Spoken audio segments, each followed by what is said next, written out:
Stand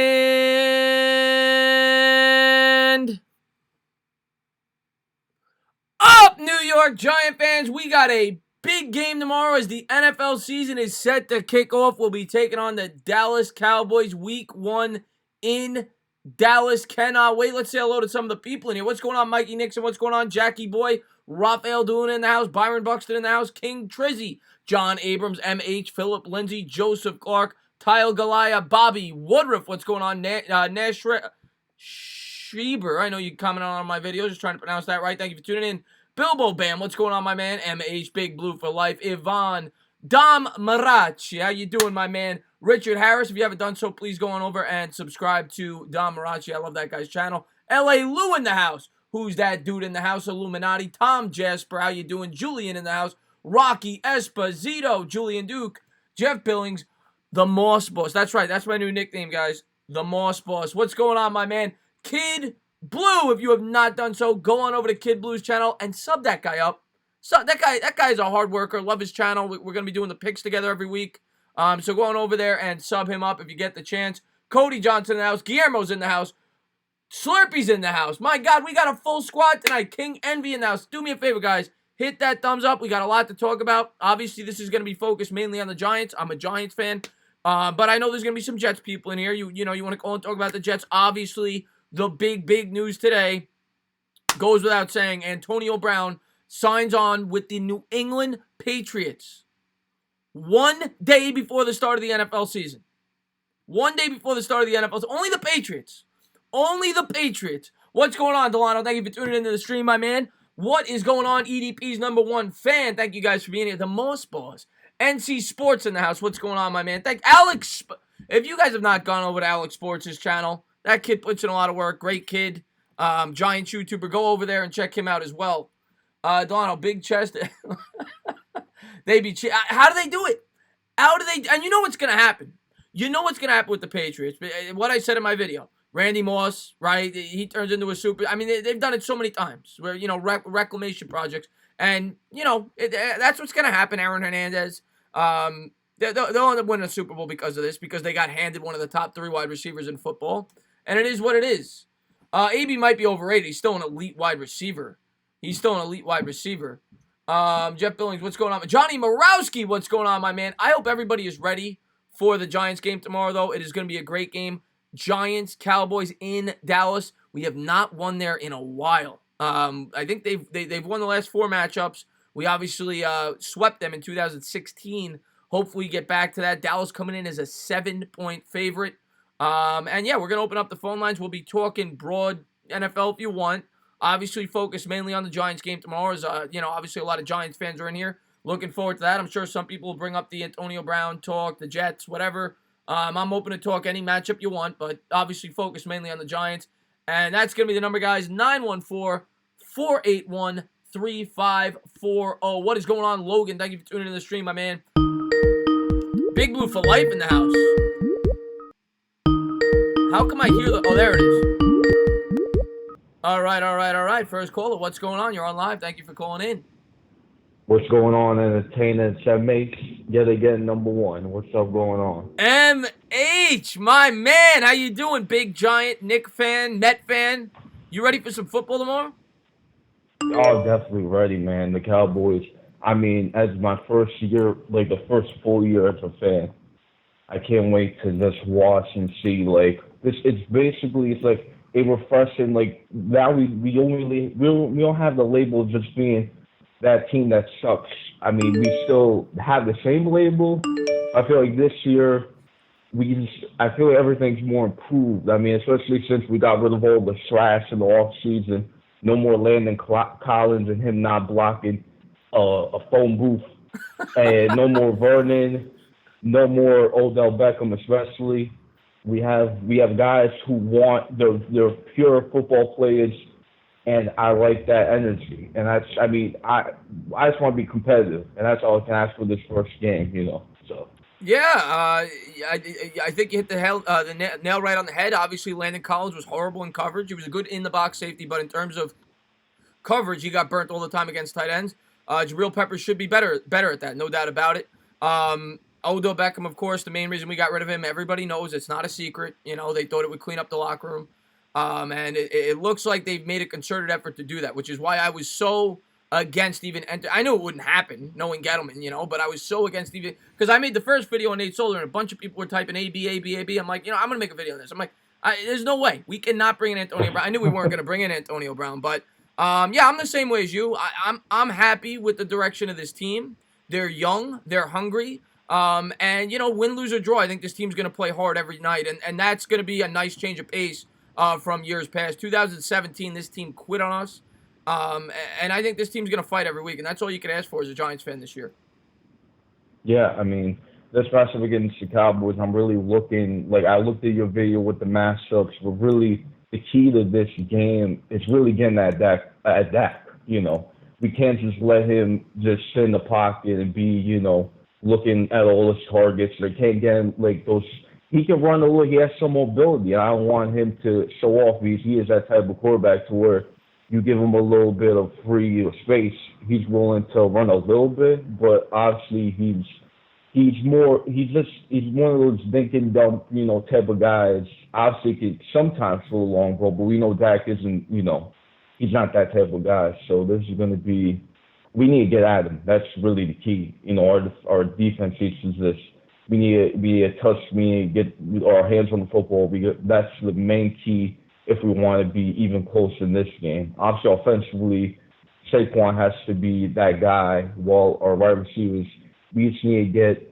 Again, it's going to be very difficult. I mean, what do you think about that? I mean, I'm not going to paint a pretty picture. I mean, this is a very talented football team. They're a veteran squad. We're a young team. We're going on the road. But in terms of the defensive side, I think the Giants are going to blitz a lot. I think they need to force the issue because if they wait back in zone coverage, Dak's just going to pick them apart because that offensive line is strong. They'll hand it. They'll run the ball down our throat the entire game. The key to this game is going to have to find a way to get them in 3rd and long, 3rd and 6, 3rd and 7, 3rd and 8, because that's where Dak Prescott struggles. Now all quarterbacks struggle in that situation, but he's worse than most. I think he was ranked. I said in my video like 22-23 in terms of 3rd down conversion. When it's 3rd and long. So that is their weakness on offense, but it's very hard to get them there because they have a great offensive line. They got a top 3 or 4 running back in the league, and Zeke's their bread and butter. And then when you cheat and you bring your guys up, then he's going to hit Cooper on the outside. So it's going to be it's a big challenge week 1, no doubt about it. And then on the offensive side of the football, we live and die with Saquon Barkley. That's going to be every game this week. We have to establish the ground game early and often, and we can't make penalties. We can't turn the ball over. If we don't turn the ball over, we don't commit a lot of penalties, keep our head on straight, we'll stay in this ball game, and maybe we'll have a chance at the end of it. Yeah, you told me about how you said that when I was picking my fantasy picks, but you said that Evan Ingram was somebody not to look to pick. And why did you think that? Why did you tell me that before when you're saying, this matchup? It's like, who is this matchup in this game, Evan Ingram? Because yeah, obviously I like Evan, but I love Evan. I love Evan Ingram. Improve. But we were talking daily fantasy when you asked me that. I think Evan Ingram could have a solid game. It's just not an optimal matchup. The Cowboys have a great linebacking core. I'm sure there's going to be a tight end out there that has a more favorable matchup. I still think Ingram could have a strong game, and if the Giants are going to win, he's going to have to. It's just not the best of matchups this week because Dallas has arguably the best linebacking core in football. It's definitely in the top 2 or 3. Got you. I mean, that's pretty much all I wanted to say. We know that Antonio Brown, he should have gone to the Browns and been a clown on the Browns, but he goes to, good. I mean, honestly, I really just, he can be on the Pacers, win your free championship. It's now at this point, he's really looking like DeMarcus Cousins was last year. Maybe he gets a little, karma. Maybe, obviously they're probably going to win the championship, but maybe he gets a little karma, of joining such a good team already. Maybe they lose it. I mean, you don't know with the NFL. That's, that's the only the NFL, you never know. I said it in a couple of videos ago. You never know. It's the most unpredictable sport of the 4 major sports. Every year, there's a team that won 3 or 4 games the year before that makes the playoffs. And there's going to be a team this year that does that. Will it be the Giants? I don't know. But it could be. So that's why I go into every year optimistic because you never know.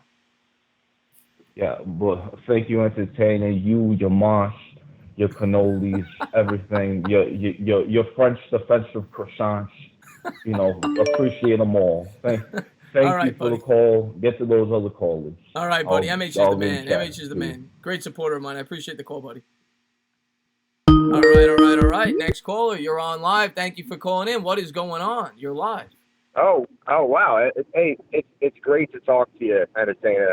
I'm a long-time listener. I'm a subscriber. It's really like what you do. I appreciate it. I appreciate that, man. What's your name in the chat? My name's Jake Schnetzer. Oh, It'll just say yeah. Jake I've Schnetzer seen in the you chat. comment on a few videos. I remember you.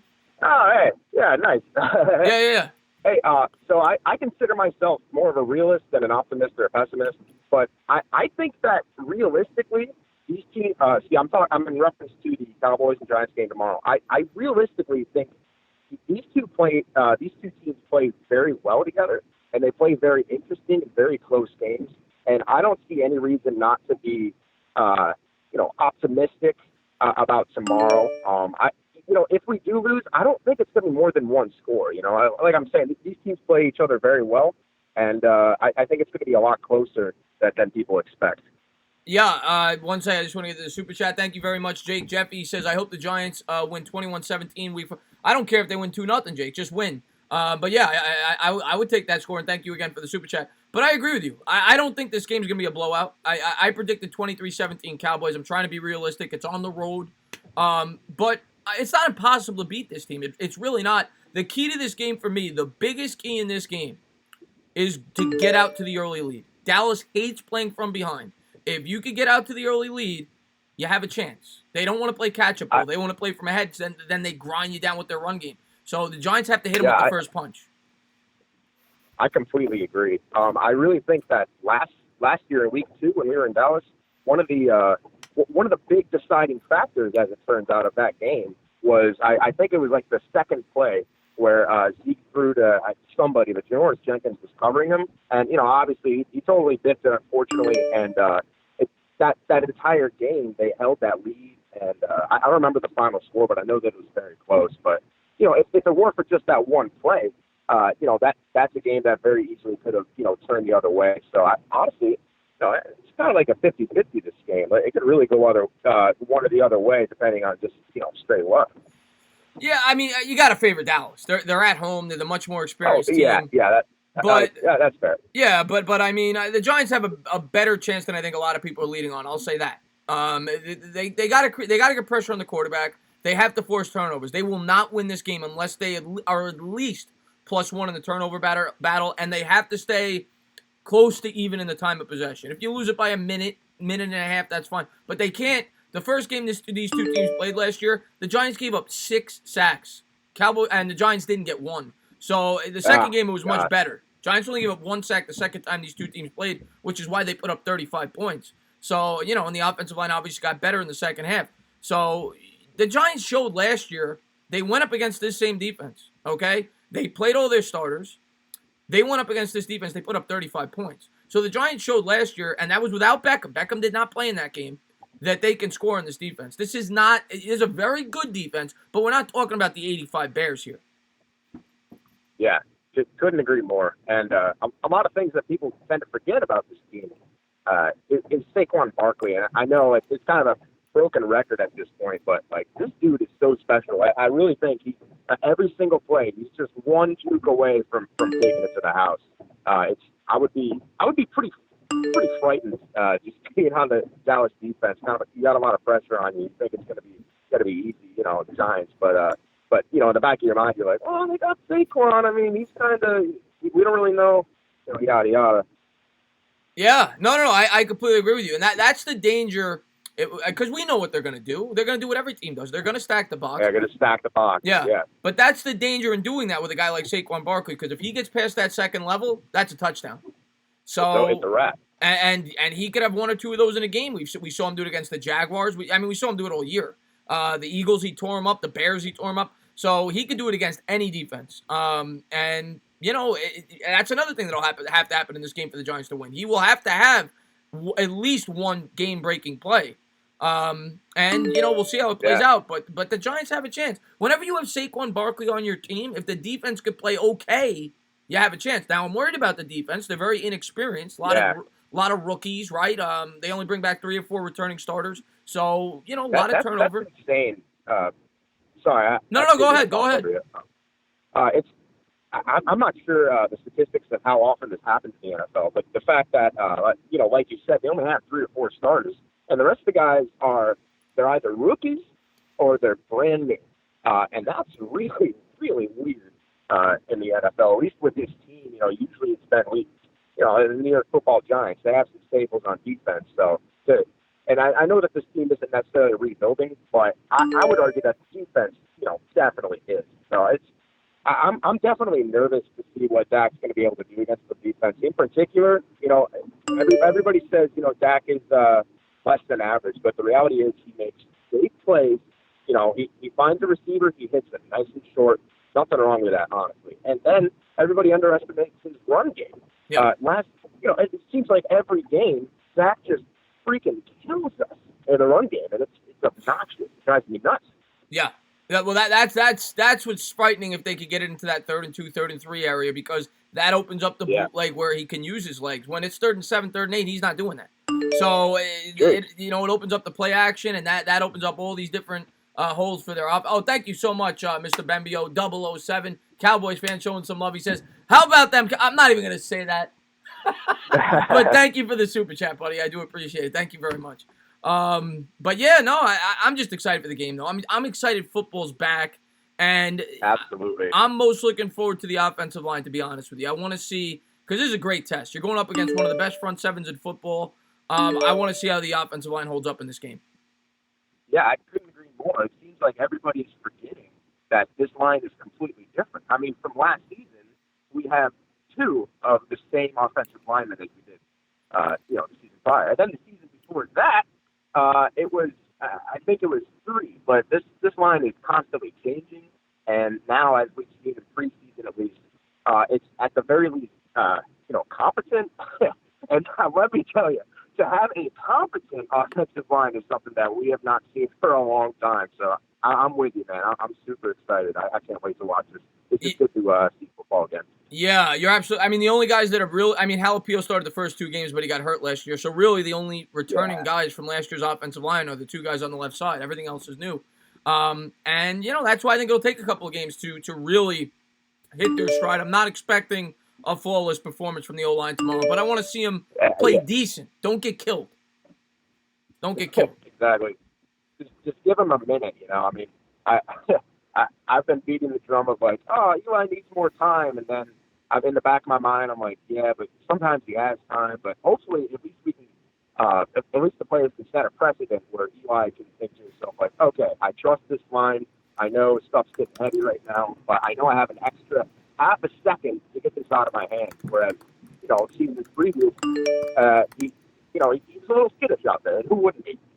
Yeah, no, I completely agree. But I got a couple people calling in, man. I just want to say thank you so much for the call. Love talking Giants football. Thank you for being a great supporter of the channel. Yeah, thank you, brother. Good talking. You got it, man. Thank you very much. Next call. What's going on? I just want to get to the super chat real quick. Rudy T in the house. He says $2 equals the value of the Cowboys' last Super Bowl. It is an ancient Super Bowl trophy. Rudy, thank you for the super chat. And if you didn't see my typing in the chat, go on over, sub up, Mr. Bad Dog. Change the name. Bad Dog Sports will be streaming that Giants game tomorrow. He'll be coming back here for the Sunday night game, so you won't want to miss it. We'll be doing a double stream tomorrow. What's going on? You're on live. Thank you for calling in. Stand up, Dallas Cowboys football. Is this Chris Stevers? It is, sir. How you doing, buddy? What is going on, my man? Big Cowboys fan. That's all right. We'll talk some Cowboys football. You guys are our victim week 1. Oh, come on. We both know it's not going to be like that. You know you can't talk yourself into a win. Come on. I'm going to try my best. I'm going to try my best to talk myself into a win. Look, you know how much I enjoy you Giants guys. I really do. I appreciate it, man. I appreciate all the support. I saw you last night. Man, you and Bad Dog, you both put out great content, and so does Cop Tizzle, and I love you all. True, but you can't talk yourselves into a win. I'm going to try my best, man. I'm going to tell you the truth. I'm going to tell you. I'm sure you watched my preview. I think you commented on it. So, I predicted you guys to win. I said 23-17. But I'm still going to hope that the Giants get a couple of bounces that go their way, and you never know. This is football. I know, division rivals. I really got it, like, honestly, I'm not trying to be that guy, but I got it 31-13. Listen, if I was a I'm going to be completely honest. If I was a Dallas Cowboys fan, I'd be optimistic too. I don't know if I'd have it that big of a blowout, but I would think I'd win rather comfortably. I have a veteran team. I'm coming off a year in which, what did you guys go, 10-6? You won 7 out of your last 8. The Giants have won 8 games in the last 2 years. They have a young team. You guys should be confident going into this game, and quite frankly, I want you to be. I want you to sleep on us a little bit. I'm not saying we're sleeping, but I mean, that last game, I know how much I enjoy rewatching or re-listening that last game when we beat y'all without Zeke. You know, as much as every Giants fan hates Dak and says he doesn't have an arm, he beat you all.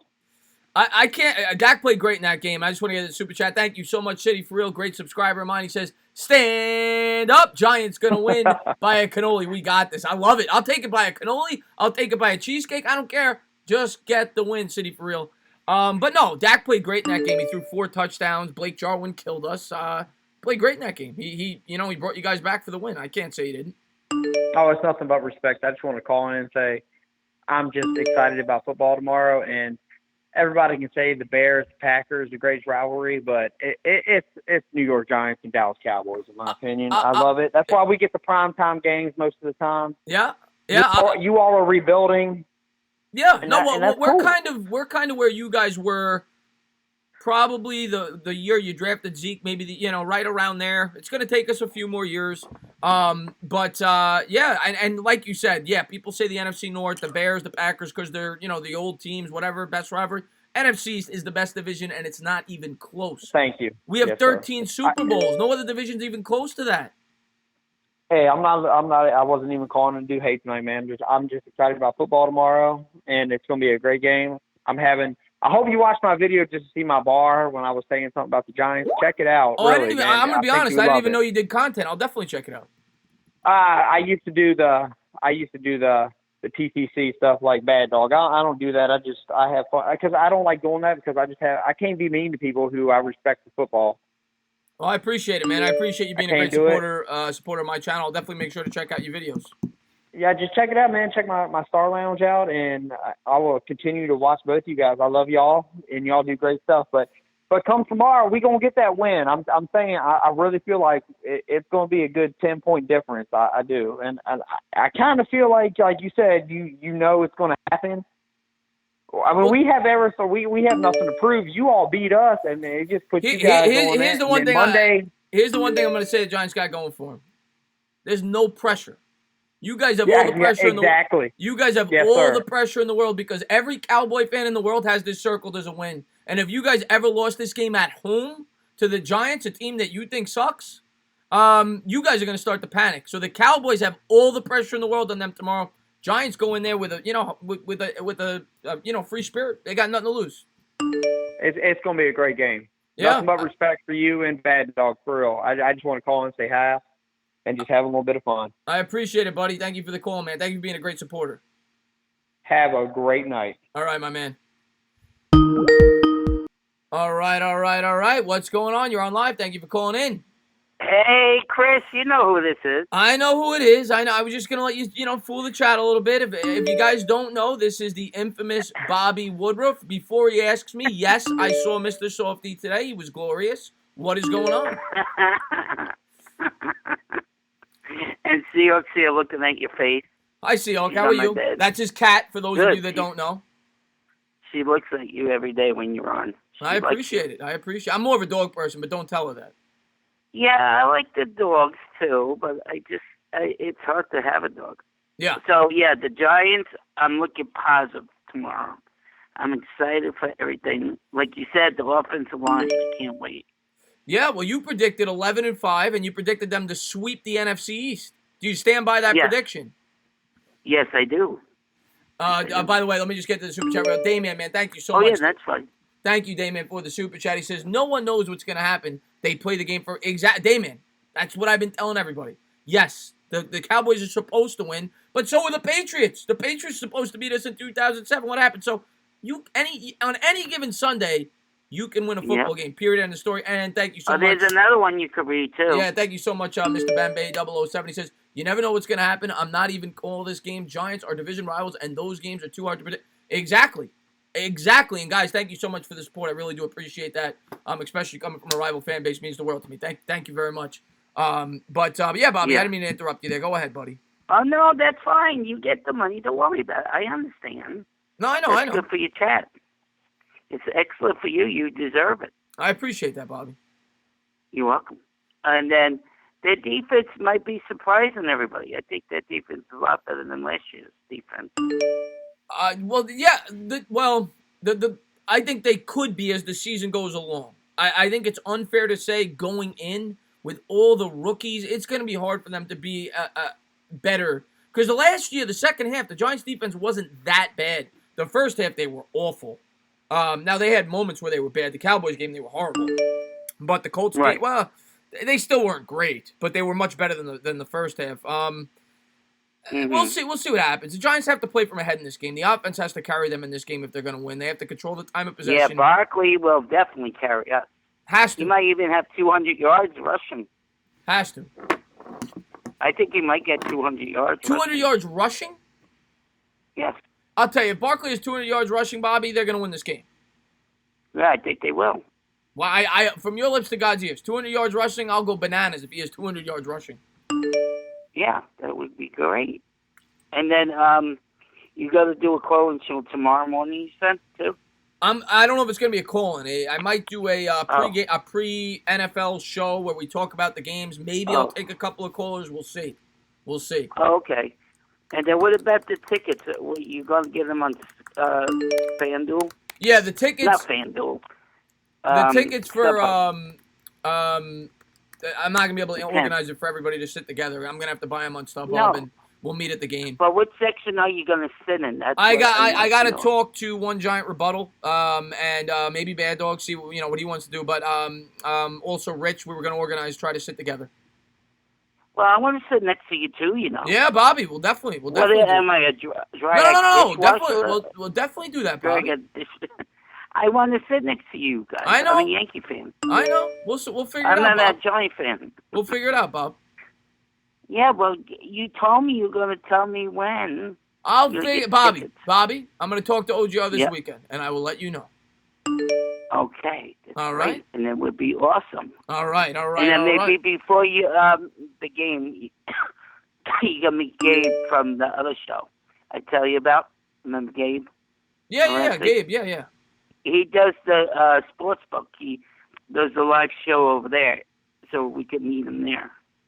Okay, very good stuff. Good. He's from Toronto, like Socarno is. Very good stuff. And I'm screwing up on my channel. I thought I could get tribute going tonight. Well, we'll get that working. No, I screwed up there. You didn't screw it up. You didn't screw it up. We'll get that working for you, Bobby. We'll get that working for you. I'm a dumbass. Stop. But anything else? Anything else? I love you. You're my brother from another mother. Anything else, Bobby, before I let you go, buddy? No, you're awesome. I appreciate the love, man, and hopefully the Giants pull out a win for us tomorrow. Yeah, I say it's going to be 28-17. Good stuff, man. Thank you for the call, buddy. Okay, bye now. All right, have a good one. Oh, man, let me get this, 1 second. I just got to get to these super chats real quick. The Dayman, thank you so much yet again for another super chat. Thank you very much. He says, you stream the game tomorrow with Bad Dog Bud, or are you working? Dayman, I'm actually off every Sunday.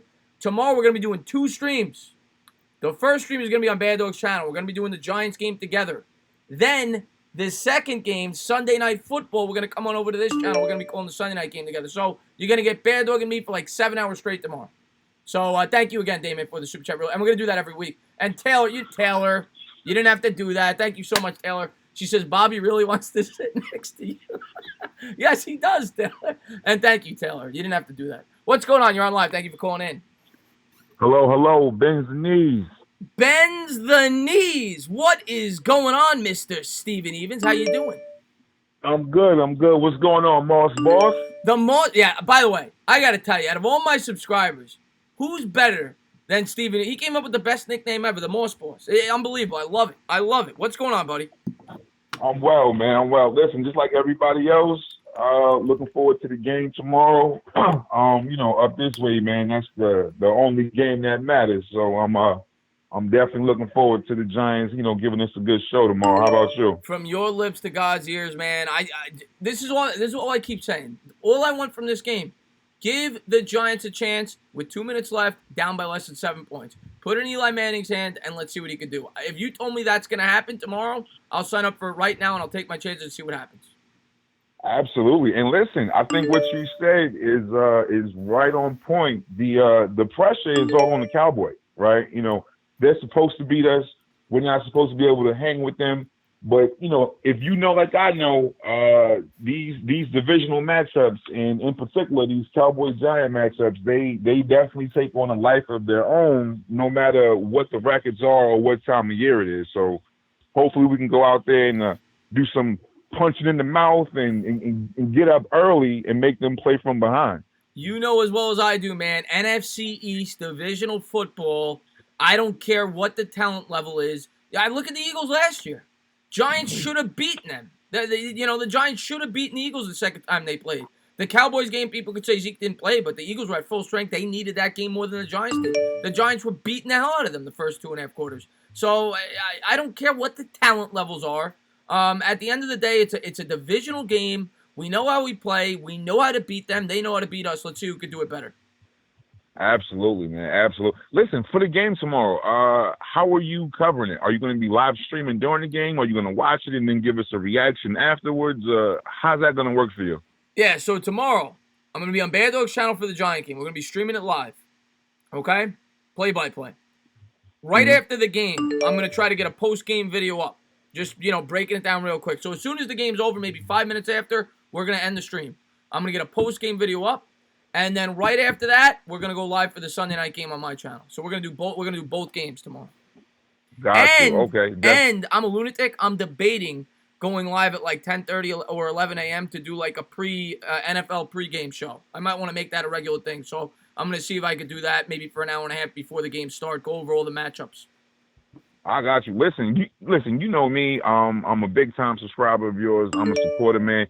My suggestion would be, especially given how fanatical us Giants fans are and how passionate we are, I would make it my business, even though it might be a lot, more work. I would make it my business to have a post-game call-in show every single fucking week, bro. There is no way. No. I am gonna have. First off, anytime there's a 1 o'clock game, I'm having a post-game call-in show that day.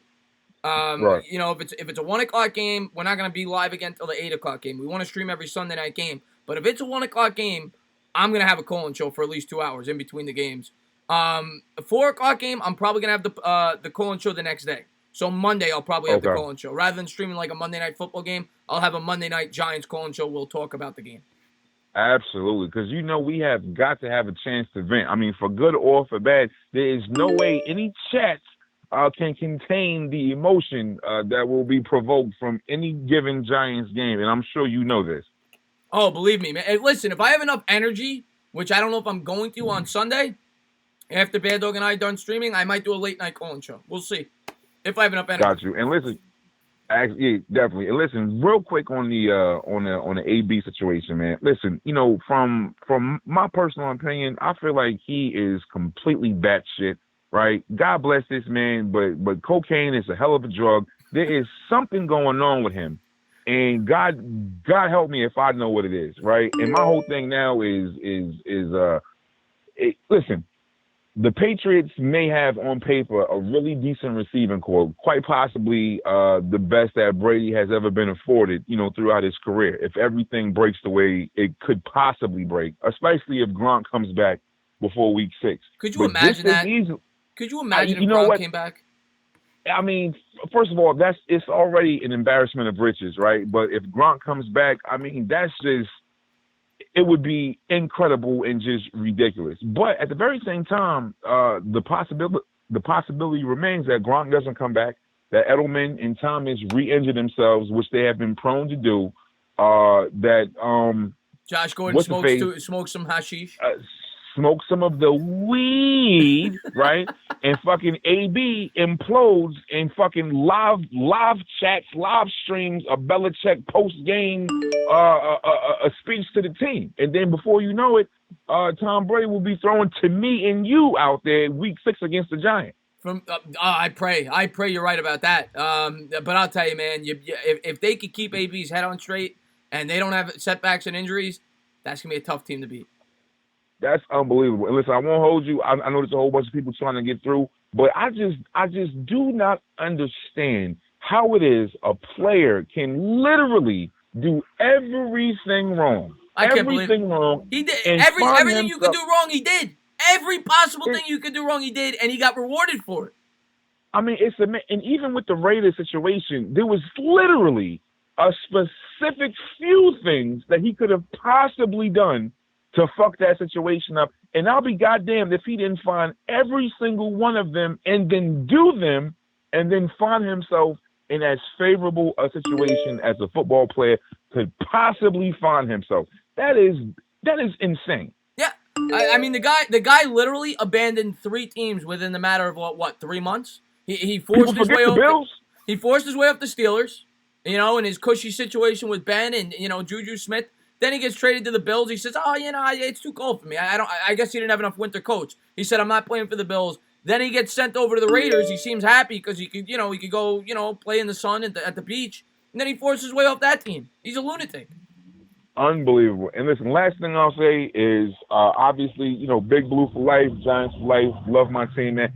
Entertainer, listen, after you finish your call-in show tonight and you're nice and you're tucked away and you put all your product in your moss, right, and you're getting ready for tomorrow, let's put out good vibes for our Big Blue team tomorrow to go out there and give us a show and put it on those damn Dallas Cowgirls and start this season off the right way. Listen, Mr. Evans, I'm a fan at the end of the day. Yes, I try to give my unbiased opinion, and I try to be, I guess, like a YouTube analyst and tell you my honest thoughts. But come game day, I'm gonna be coming with those positive vibes. Believe me. That's right.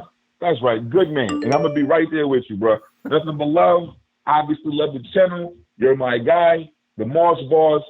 Keep doing what you're doing, man. I'm gonna keep supporting. All right, my man. Thank you for the call, buddy. I do appreciate it. Later. Oh, we got a celebrity. What's going on? By the way, thank you to everybody. I don't have enough time. The vice president is in the chat. Joe Biden, former vice president, running for president. Thank you for tuning in, Joe Biden. Thank you, Lockie. Thank you to everybody for being here. I do appreciate it. Stephen Pope, what is going on? You hear me?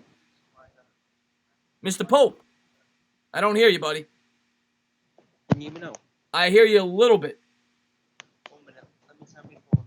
Yeah, not very well. Not very well. What about now? Still dim. Basically. Okay, I hear you better now. Go ahead. Basically, all I want to ask you is, what are the 3 keys to the New York Giants beating Dallas tomorrow? And I honestly think the Giants are going to win. Steven, I don't mean to interrupt you. I can't hear you at all. I'm gonna have you try to fix whatever you got and call back in just because I got a lot of people calling in. I can't hear you. Can you hear me now? Now I do. Yeah, sorry. I was saying, what are the 3 keys to the Giants beating Dallas tomorrow? What is the 3 keys in your eyes? Okay, yeah, 3 keys to beating. Good question, by the way, Steven. 3 keys to me. I mean, all right. On deep, I might give you more than 3 keys. On defense, got to stuff the run. That's where their offense starts. That's their bread and butter. You have to force that in the 3rd and long situations. Before I even get into like the intricacies of the play, what goes without saying, you can't commit a lot of penalties, right? You can't beat yourself in this. No turnovers, you can't commit penalties. But outside of that, have to stuff the middle. Those big guys up front, they can't be giving up 5 yards of carry to Zeke Elliott. They got to force them to get into 3rd and 4s or longer. If they can do that, they stand a chance. The next key, Janoris Jenkins has to do a decent job. I'm not expecting him to shut down Amari Cooper, but he can't get beat over the top. He has to contain him. He can't have a field day. 8, 9, 10 catches cannot happen. That is a huge matchup there. Obviously, you're always going to worry about the underneath guys as well. The guy that's replacing Randall Cobb. The tight ends always kill us. Jabril Peppers will have to do a good job there. There are a lot of keys in this football game. And then on the offensive side, the O-line has to hold up. The O-line has to hold up. They got to create holes for Barkley, and they got to give Eli Manning time. The first time these two teams played last year, the Giants surrendered 6 sacks. Cannot happen. Cannot happen in this football game. I totally agree with you. I honestly think that in my head, I think the Giants are going to win by a field goal. Really? I love it. I love it. I do. I think Dallas are going to defend well, but I also think the offense are going to break through and get a few touchdowns as well. I hope so, man. I hope so. Eli's going to have to play well in this game. There's no doubt. He can't turn the ball over. Also, what if Eli, if he starts scrappy, right? It's always like last season wasn't a good season, but if Eli goes scrappy, you can always put Jones in, can't you? Right. So, at what point would you be throwing Jones into his first NFL proper match? Yeah, I don't see Jones. I know some Giant fans are going to want to see Jones the second Eli throws an incompletion, but Jones ain't seen the field in this game unless Eli Manning gets hurt, which, knock on wood, hopefully he doesn't. The earliest I personally see Jones playing this year, and this is if the Giants get off to a bad start, would be Week 7 against the Arizona Cardinals.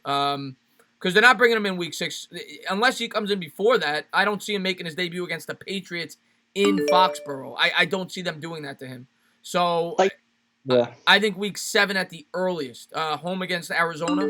It's a easier opponent, bad defense. They're traveling across the country. I think that would be the perfect situation if the Giants are like 2-4, 1-5, to throw them in the fire. If they're 3-3, I think Eli continues to man the helm. Yeah, honestly, Chris, I think it's going to be 27 to the Giants, and I think the Dallas Cowboys are going to get 24. I just have a feeling that the Giants are going to turn up. I think they have a lot more speed this season. I know they've not got Odell Beckham, but I just think that they've got a lot more speed going for them this season. Yeah. I'm going to get to you in a second there. Let me just get that super chat. Thank you so much, 007. My biggest fear is Zeke will be rusty. That's my biggest hope. But thank you again for the super chat. What are you talking about? Speed on the offensive side of the football? Yeah. I disagree. I think the Giants have more speed on the defensive side of the football. Tay Davis has more speed than a B.J. Goodson does. I think they got a little more speed on the defensive side of the football. On the offensive side of the football, I'd actually disagree. I think they have a little less speed. They don't really Slayton they drafted, he's not going to be playing in this game. He's probably their biggest threat in terms of a deep threat. They don't really have a speed demon on this team. That's one weakness that they definitely have right now. I reckon they get a few sacks tomorrow, though. I reckon they're in for a few sacks. I hope so. They got to come up with some sacks if they're going to win this game because they got to get a few sacks and hopefully, Marcus Golden, Lorenzo Carter, those guys are going to have to eat tomorrow. Also, just one last thing. Yeah, everyone's been going on about AB. If I'm honest with you, I do like the guy. I did like the guy in that, but he went a bit too far on there. Do you know what I mean? But I think the Patriots, I think they've got a steal. I think he's a very, very good player. Yeah, they got him for. They got him for nothing. Of course he's a great player if he can keep his head on straight. And if there's any team that can keep his head on straight, it's the New England Patriots.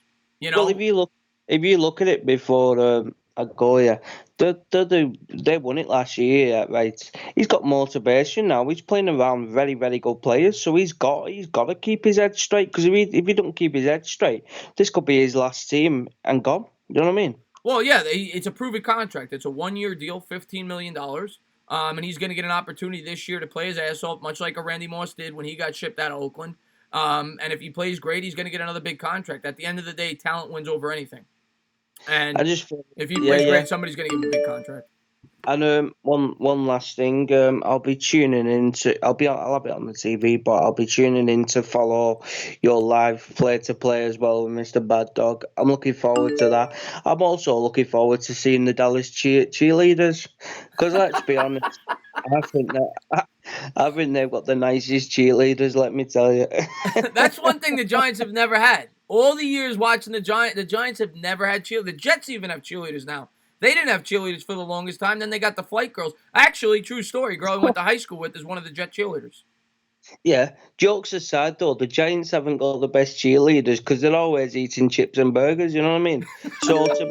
So to be honest, yeah, I honestly can't wait for the game. As you know, I'm a Giants fan myself, but I am I really think that this season they're going to surprise people. I mean, they're 66-1 to win the Super Bowl. I don't think they'll win it, but I do honestly think they've got a good chance of getting out and getting into them playoffs.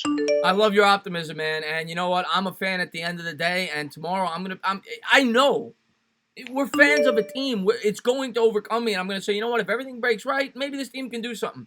And, I've tried to be as honest and objective as possible in the offseason. But, tomorrow the hat comes on. And I'm a Giants fan. And I'm going to root my ass off. And I'm gonna believe in my heart that this team can win tomorrow. So, I'm never going to think that this team can't win a football game. I am as well. But do you know what? Right? If they go on to the field, yeah, and they lose, right, but they put in good display, at least you can take positives for the next game. Dallas Cowboys are never going to be an easy game on the home turf, but I just think a field goal's going to win it tomorrow for the NY Giants. But honest to God, Chris, I think you're a great guy. I think you're a great streamer. I always look out for your stuff. I'm going to let someone else on, but let's go Giants. Let's put an absolute bomb in Dallas Cowboys first game. Let's go, Stephen Pope, man. Thank you for the call, buddy. I do appreciate it.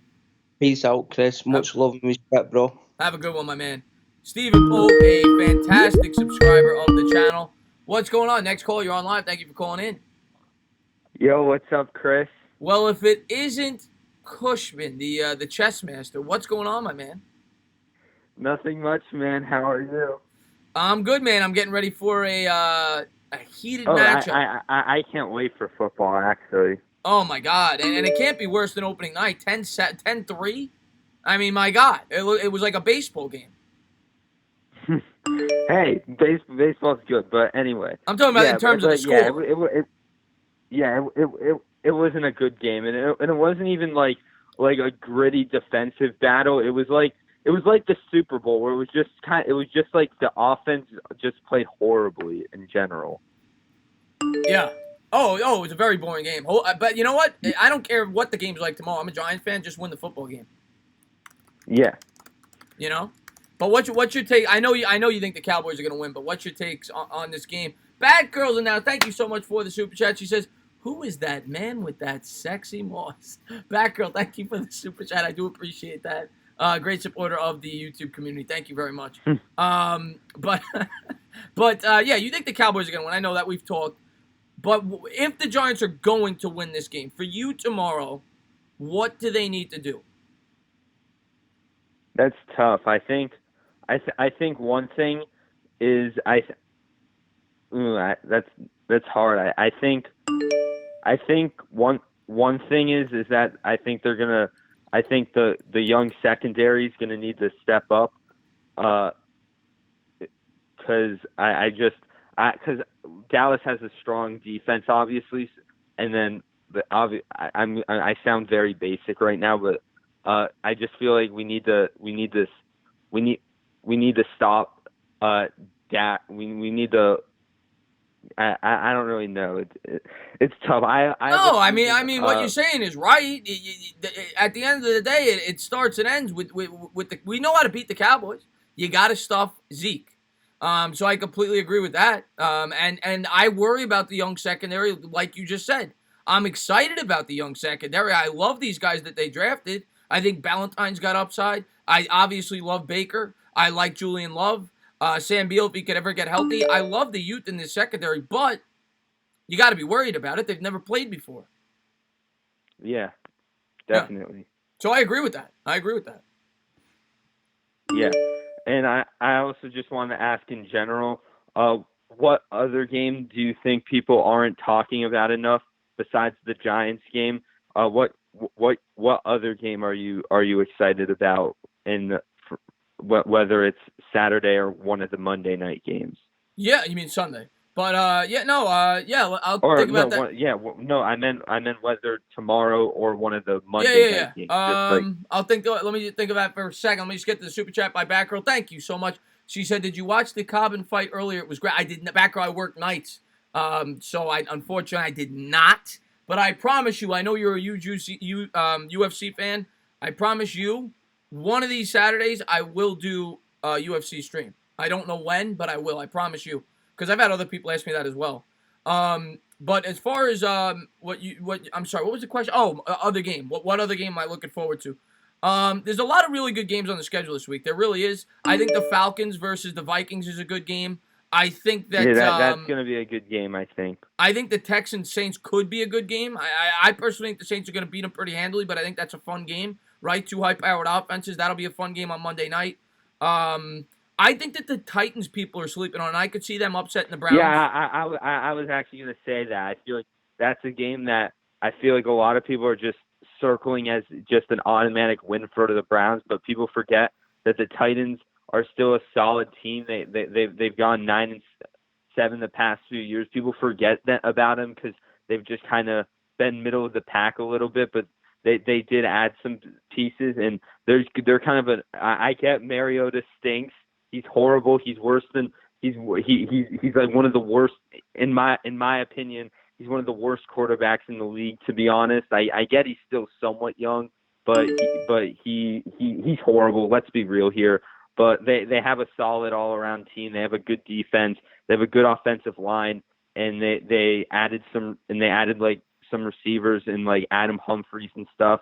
So I think they have a potential underrated team, especially in a division where obviously Andrew Luck retired. I feel like they can make some noise somewhat. Yeah, no, I completely agree. That's a wide open division now. I mean, obviously, most people are going to say the Texans are favored. A lot of people like the Jaguars with that defense and their recent success. But Titans, I love Henry. Henry killed us last year. Guy had like a 4-game stretch where he was the best running back in football. Their defense, we know it as Giants fans, they shut us out.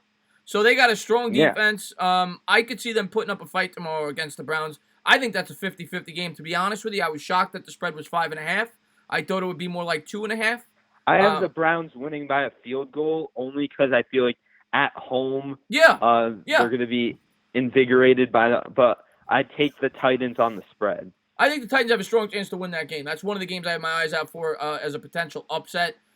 Thank you again, Batgirl. Thank you so much. She says, Texas lost to a very good... Yes, I heard that's the game the Bad was going to stream. A lot of people were looking forward to that college football game.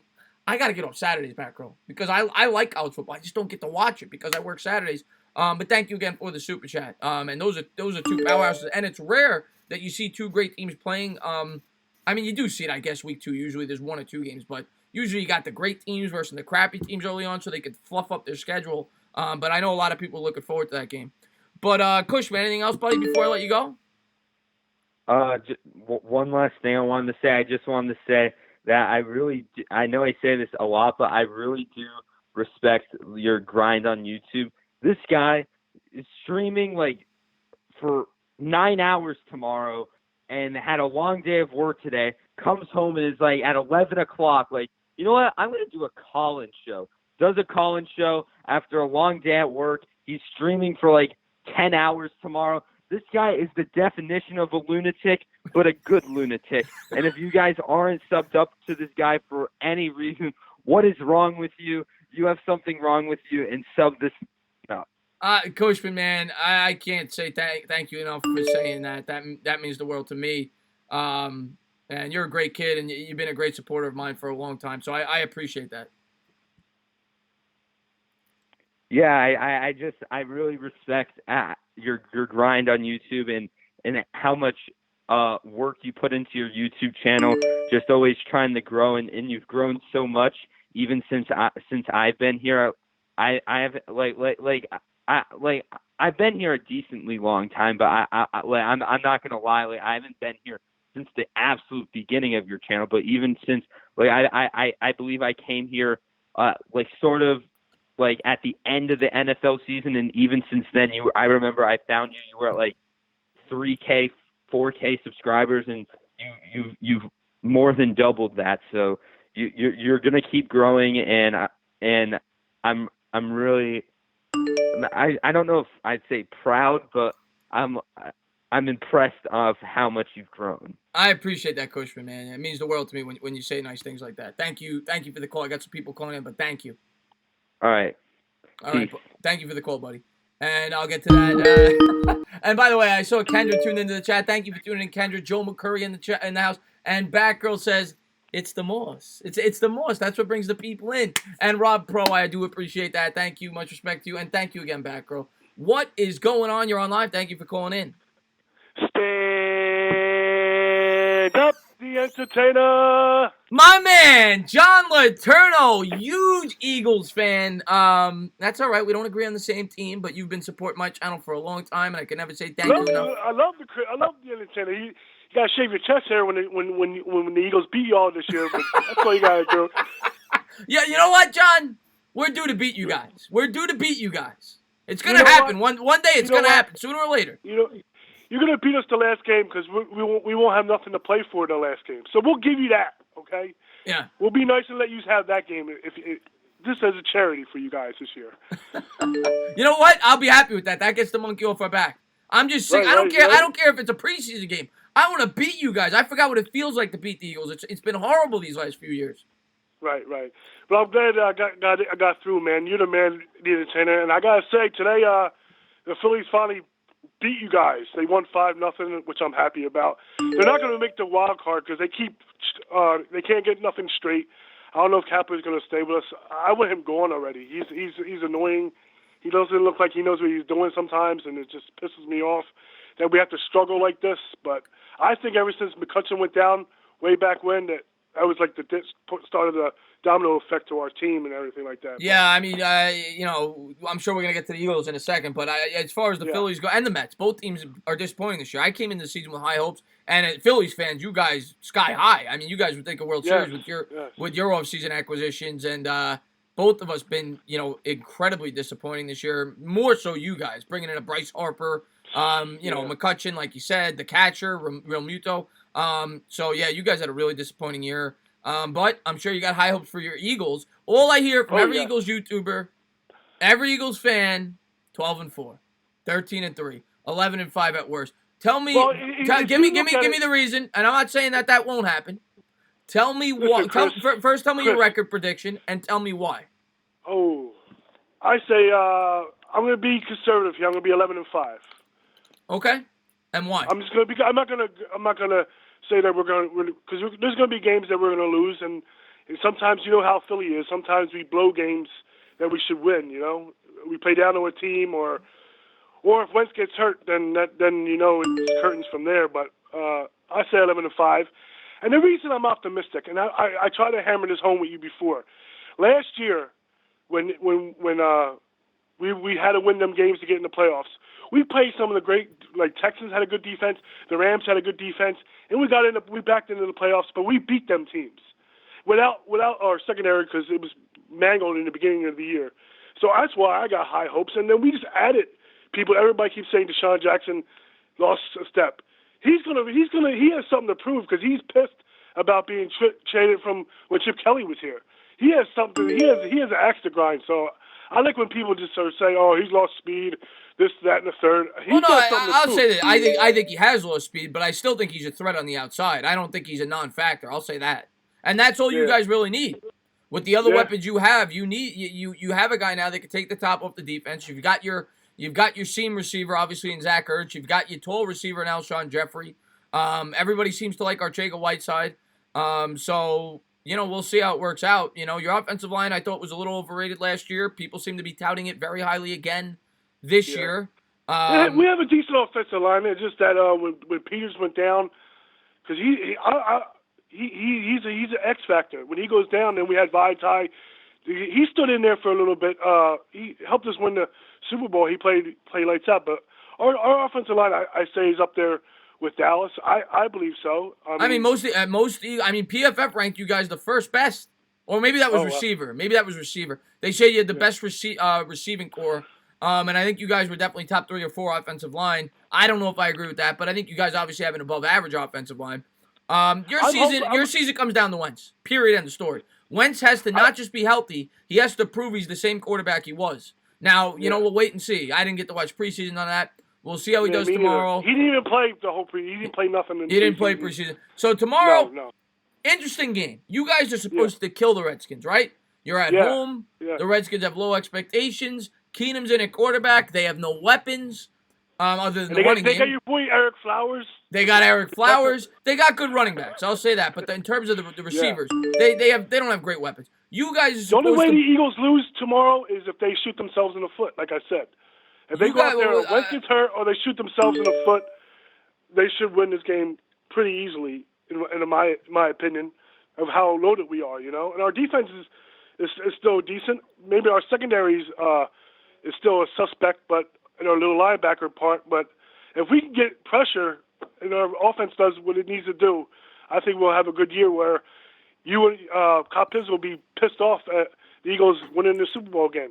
That's what I want to see, you know. But yeah, well, I don't. I don't. Yeah, I know you don't. You know what's funny that nobody's talking about? Remember, last time the Patriots got a great receiver, they went 19-1. And guess who? What 18, team was 18 and 1. beat them? 18-1. Sorry, 18-1. Guess what team was there to beat them?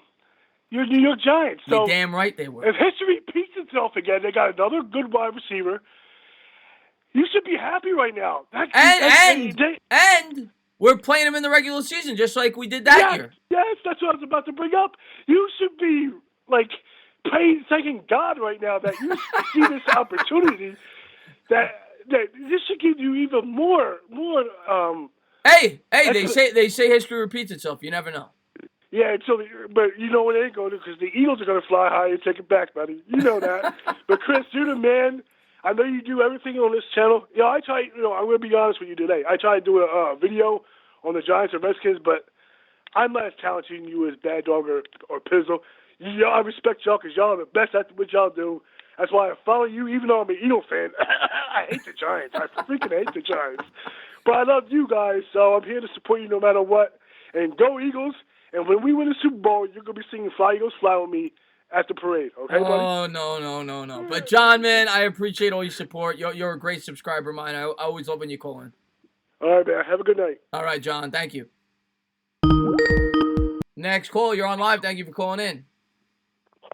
Hey, this is me on my mama account, Sharice. Sharice, how you been, Sharice? Good. What's up, my man? How you doing? You a Giants fan? I've been doing good. I've just been playing some Fortnite. Okay, playing some Fortnite. What about football? You're a football fan? No, I'm a basketball fan. Well, I know you found me when I was doing the basketball streams, but we're doing a football show tonight. We're doing a football show tonight. My favorite football team is the Patriots. Oh my God! Don't tell me that. Don't tell me that. Cause you guys just stole Antonio Brown from everybody today. Don't tell me that. So you think your Patriots are gonna get a 7th ring or what? Sharice? Huh? You think your Patriots are gonna get a 7th ring or what? I think they might win the championship. I hope not, Sharice. I hope not, my man. But anything else before I let you go? No. All right. Peace out. I want to say thank you so much for the call. Thank you for being a great subscriber.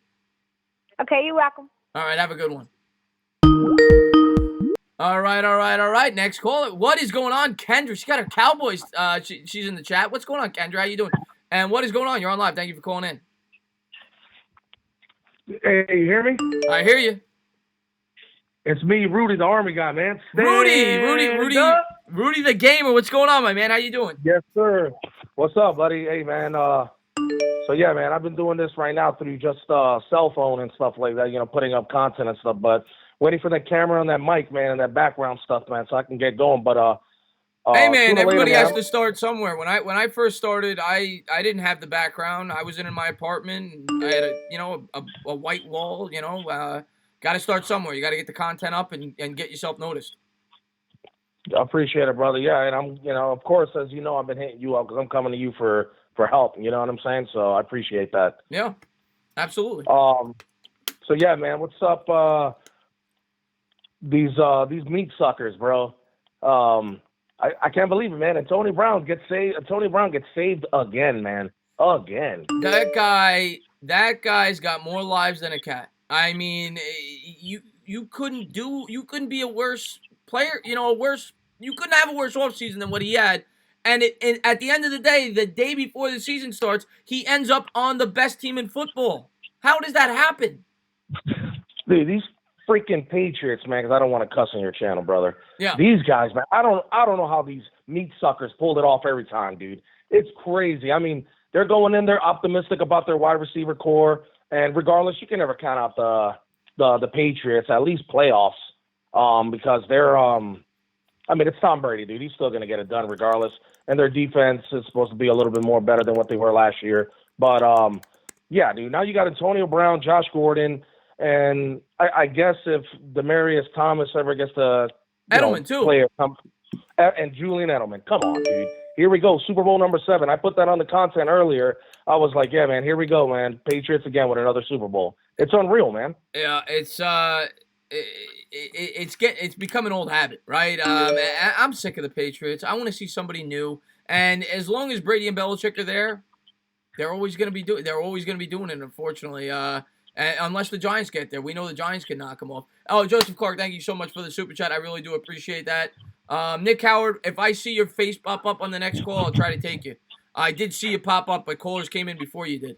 But yeah, man, I can't believe. But I know you're a big Giant fan, and I know you got to be as pumped up about this game as I am. And look, brother, I can't wait for football season to get back underway. Tell me your thoughts on this game. Look, I'll tell you real quick, man. So, I mean, you're watching a lot of the commentating. Of course, they're not giving us no shot. They're literally treating us like the Browns of old, of course. Now we haven't made them having Baker Mayfield. You know, they're going to be a lot better, of course, Odell. And but the thing is, I'm optimistic, man. That defense, man. You got to remember the first year with the Seattle Seahawks, that they had almost all their defense was all rookies back in 2011. Of course, when Sherman and them got all drafted, and they were optimistic. I mean, yeah, they came out at 7-9 their first year, but after that, man, there was playoffs and Super Bowl contenders after that, man. It was unreal. What I say about this game is people that don't follow the Giants, that aren't Giants fans, and people that do follow the team really well, like you and I do, sleep on our defense if you want to, but those rookies, I see them showing out, man. I hope more so. than what people give them credit for, man. I'll say this about our rookies, and I just want to say thank you to Batgirl again. She says it's real. Here we come, Super Bowl. She's a Patriot fan. Batgirl, I'm not going to tell you no. I mean, you guys win every freaking Super Bowl, so I'm not going to tell you no. You guys always find a way to win. Whether it be the tuck rule, whatever, you guys always find a way to win. But as far as this young defense goes, yes, they are young. Yes, they are inexperienced. But they've got players on this defense that can play. Dexter Lawrence can play. This guy can make plays. He could create turnovers. You look at his college tape. This guy bats more balls up than a volleyball player. They got some good guys in the secondary. DeAndre Baker's a great physical corner. The guy was my favorite corner in this year's draft. I'm thrilled that we have him on our football team. I'm a little nervous at first because corner is one of the hardest positions to transition from college to the pros. It's going to be a learning curve, right? But this guy can play. DeAndre Baker can play football. I like Jabril Peppers. I like a lot of the young players. It's just that they're inexperienced. Antoine Bethea, I think, is going to play a vital role as a veteran leader. Same goes with Janoris Jenkins. So they do have a decent mix of veterans to youngsters, right? Alec Ogletree, Marcus Golden. They have some veterans in the lineup, but obviously it's mostly a young defense. Yes, for sure, man. The thing is, that defense, and I remember when Pat Shurmur put out that our team and our offense is a lot better than they were last year. And I remember you putting up that video with a question mark, like it's like, are you sure about that, dude? You're not hallucinating? That's what I got off when I saw the thumbnail on there, and I had to click on the video and watch your content on there. But it makes a lot of sense to, I guess, everybody who's not in that locker room, man.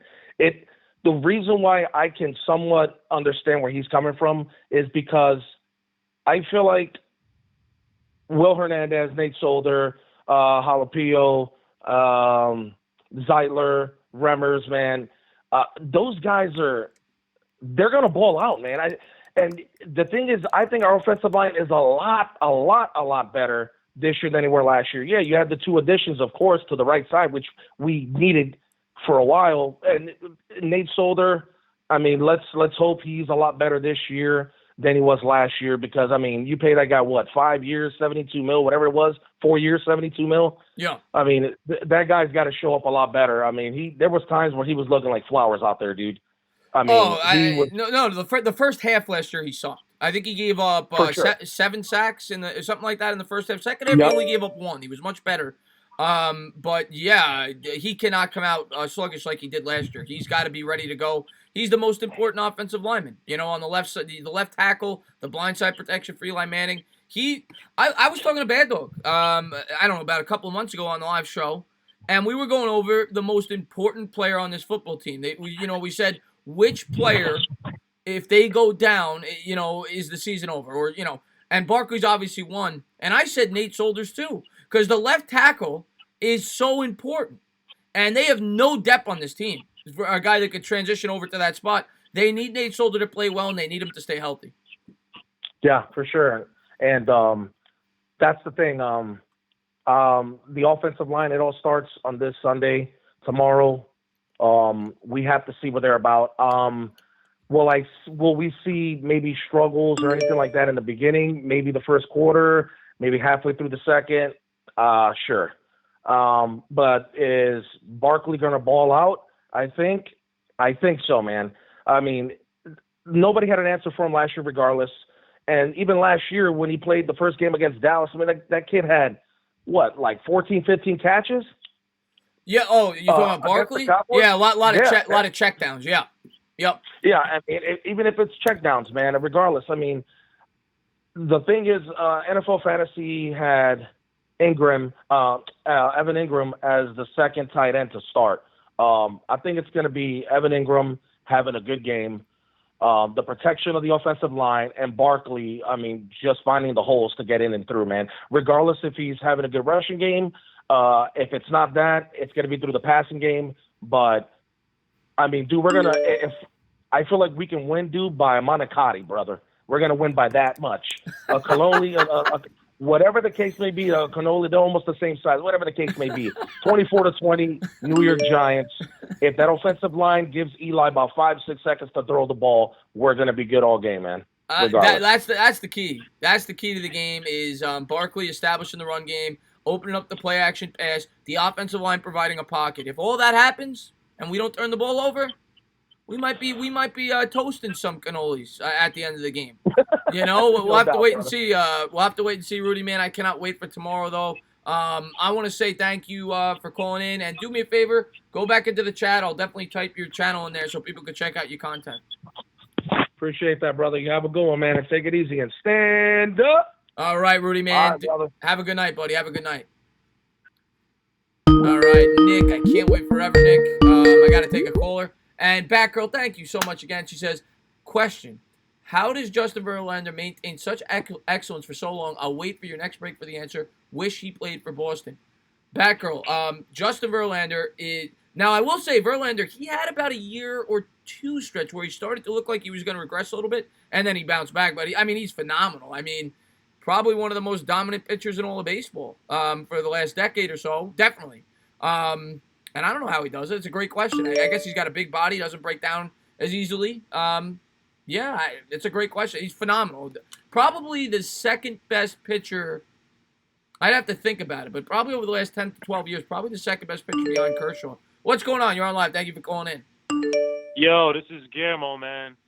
Guillermo, what's going on, my man? Love Guillermo. I know you're I'll talk Jets with you. I know you might want to talk some Jets. What's up, buddy? After all the things that happened the past 2 days, all I gotta say is stand down to fucking Edwin Diaz, that fucking bum ass bitch, and Bill Belichick. Oh, I don't even want to talk Mets.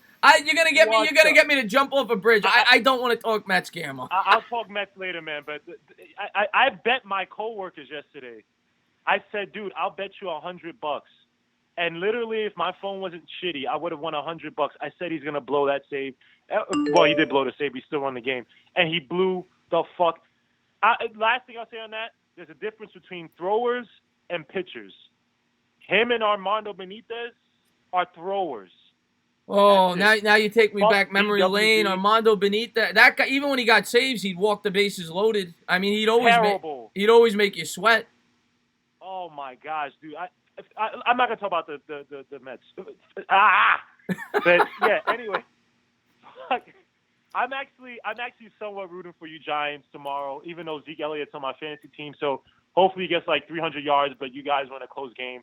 I think it's gonna be tough for you guys because they are, I think, 4th in run defense and like 5th in DVOA, which is like, hot damn, how the hell do you beat that if you don't have an aerial game to kind of offset that, to kind of get the guys out the box? I mean, look, Saquon Barkley is an absolute beast, but you stack A in the box, he's going to have a tough day. So I think the best thing for you guys, look, in this game is going to be every yard counts, right? It's rollouts, it's bootlegs, it's everything to get those little 2-3 yards. So it's 3rd and 3, 2nd and 5 versus 3rd and 10 or freaking 2nd and 15, and now you have to try to go to your kind of weak, depleted wide receiver corps. Another thing is that you guys got to run. You got to rule possession of time, man. Oh, 100%, 100%.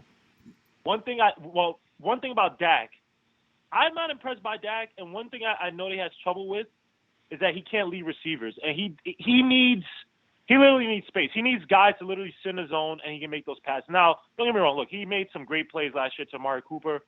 It's ironic that the guy that the Raiders traded is actually what they need now, but that's another story. Amari Cooper, Michael Gallup. If he can freaking come, I had him on my fantasy team last year. He did absolute shit, but he's looking good in the preseason this year. If you guys can rule time of possession, it's going to force Dak Prescott to be a QB who can make those precise throws, and that's not his game. So, yes, I don't know. I know you guys play 3-4. I don't know what your secondary favor is. I don't know if you guys are zone or man, but I agree with you. Don't go zone on this guy. Don't let guys be in the pocket. Cannot, because that's his bread and butter. And like you said, once they get the lead, they just give it to Zeke, and they're going to just wear and now they got that kid, Tony Pollard. Yep. So they could go to two-headed monster and just literally have a 17-3 game, and you look up and it's the 4th quarter, and it's like, what the fuck? We can't. The way I look at this game, Guillermo, to put it in the baseball terms, since you started with the Mets, I would rather go down swinging than go down looking, right? And by that I mean, from the defensive side, I'm going to send the house. And if you beat me with a big play, you beat me with a big play. Because I know the only way I'm winning this game, I have to create some turnovers. And the only way I'm creating turnovers against a team like the Dallas Cowboys with a quarterback who doesn't take chances is to get pressure in his face, maybe bat a ball up in the air, maybe cause a fumble. That's the only way we're going to beat this team. So I'm sending the house. And if you beat me for an 80-yard pass, you beat me for an 80-yard pass. But with him, though, you don't want him using his legs. So I think you guys have to, collapse the sides versus come through the middle. Because if you guys – if you could destroy the whole pocket, that's one thing. But you don't want him out on his feet where he can, one, make plays with his feet and then one, make plays basically with his feet, right, running around or running with, throwing the ball on the run. Because, he's not a – I'm not saying he's not a prototypical quarterback, but he's more comfortable – out in space. I remember before they got Amari Cooper, Amari Cooper saved that season last year, but I remember before they got Amari Cooper, this guy I want to say shell-shocked, but he looked scared as shit. He was just all over the place. You go back even to that Jaguars game, I mean, he just didn't to me, I'm just not impressed by him. So, look, if you could get him out where he can't use his legs to run, collapse the pocket where he has to literally come up and make those throws, those Peyton Manning, Tom Brady step up into the pocket and make that professional throw. If he's forced to do that all game, especially, I think, yes, you do have a young defense, but young defenses also, they benefit from, pressures. They benefit from that defensive line making quarterbacks make mistakes. So then you have the young guys using athleticism, using their instincts to kind of hop routes or whatever. You need your defensive line to basically make it uncomfortable for Zach, man. Make him become a quarterback, man. So, look, I'm rooting for you guys. I hope you guys win because I'm actually going to go not to the game. I'm going to a bar with a Giants fan and a Cowboys fan, but the Cowboys fan is kind of smug. Is a fucking trust fund hipster from Connecticut. So, I'm gonna fucking pee on his fucking food. I'm cool with him, but he just you just want to stuff his face in acid, like that type of smugness. But you love him. You know what I mean? You go to a funeral with his mother and be like, I love you. You know, I'm sorry for killing your son, but you did it for a reason. But anyway, look, all I gotta say, fuck AB. I know you gotta go to other callers. Think about this. I think that coming with this new CBA that's coming up, AB is gonna be looked at as a big fucking pariah. Like he is fucking it up for the players because I think this was planned all along. He didn't want to go to the fucking Bills, which I think was. Well, yeah, no. Before you, I know what you're gonna say. You're gonna say this was planned all along for him to end. And I want to revert real quick back to what you said about Dak. The key to me for Dak, keep him out of 3rd and shorts, 3rd and 2, 3rd and 3. Right. Yeah. Because that opens up the bootleg. That's when he could use his legs. 3rd and 5, 3rd and 6. Not gonna be able to use that. Not gonna be able to use that bootleg. But as far as AB, do you think he was that smart? Do you think he was that smart that all along he knew he was gonna be able to do this to get? I don't know. I'm not gonna. AB, I agree with you. AB is not smart. Drew Rosenhaus is. That's the big difference. Drew Rosenhaus, who's also who's Drew Rosenhaus an agent of? Well, Drew Rosenhaus he's basically the what's the name? Scott Boras. Yeah, Scott Boras. That's what I was trying to say. He's the Scott Boras of the NFL. Yeah, so AB's not smart. Don't get me wrong. Drew Rosenhaus is not. I'm not saying that he planned all of this because if the Raiders really wanted to, they could have kept him, not playing week 1, and then just let him rot on the bench, and the team basically just ignores him while he cries out for whatever. But I think that the Raiders got so spooked because they knew they fucked up giving up Mack and Cooper, right? Look what Mack did. I mean, Mack is just he's a demon. I mean, I know they lost, but still, Mack. I remember that game last year against Green Bay. That first half, I've never seen Mack. I've never seen defensive player. Yeah, Mack's a beast. Mack's a beast. He's the best, probably the best. I mean, him or Aaron Donald is the best pass rusher in football. Yeah, easily. And then look what Cooper did last year for the Cowboys. So they knew they messed up, and them trying to get the AB thing. What they try to do is try to expedite the recovery, which is stupid by getting a guy like AB. So I think that Drew Rosenhaus played it perfectly. Hey, go to this team. Do the whole cryogenic crap and make all this noise. Let's see if we can try to get these guys to release you. Yes, you may not get the guaranteed money, but you go over the Patriots, blah, blah. So I think that he messed it up because the CBA, I don't know what they're going to do, but they're going to say, look, see, now you got AB. This is what happens when we give you guys too much control, which I still think is kind of stupid because it's AB. Majority of the NFL guys are good guys. But they're going to try to find a clause where it's like, look, if we're going to give up fucking draft picks and stuff for you, you cannot just go to another team because, they're asked out. I mean, I know it's a 3rd and a 5th, but a 3rd and a 5th is still that's not a bad idea that you bring up there, where there should be a clause in the contract where if there's a reasonable if there's a reason for a team to release you, if you do what Antonio Brown did, you should have to sit out a year.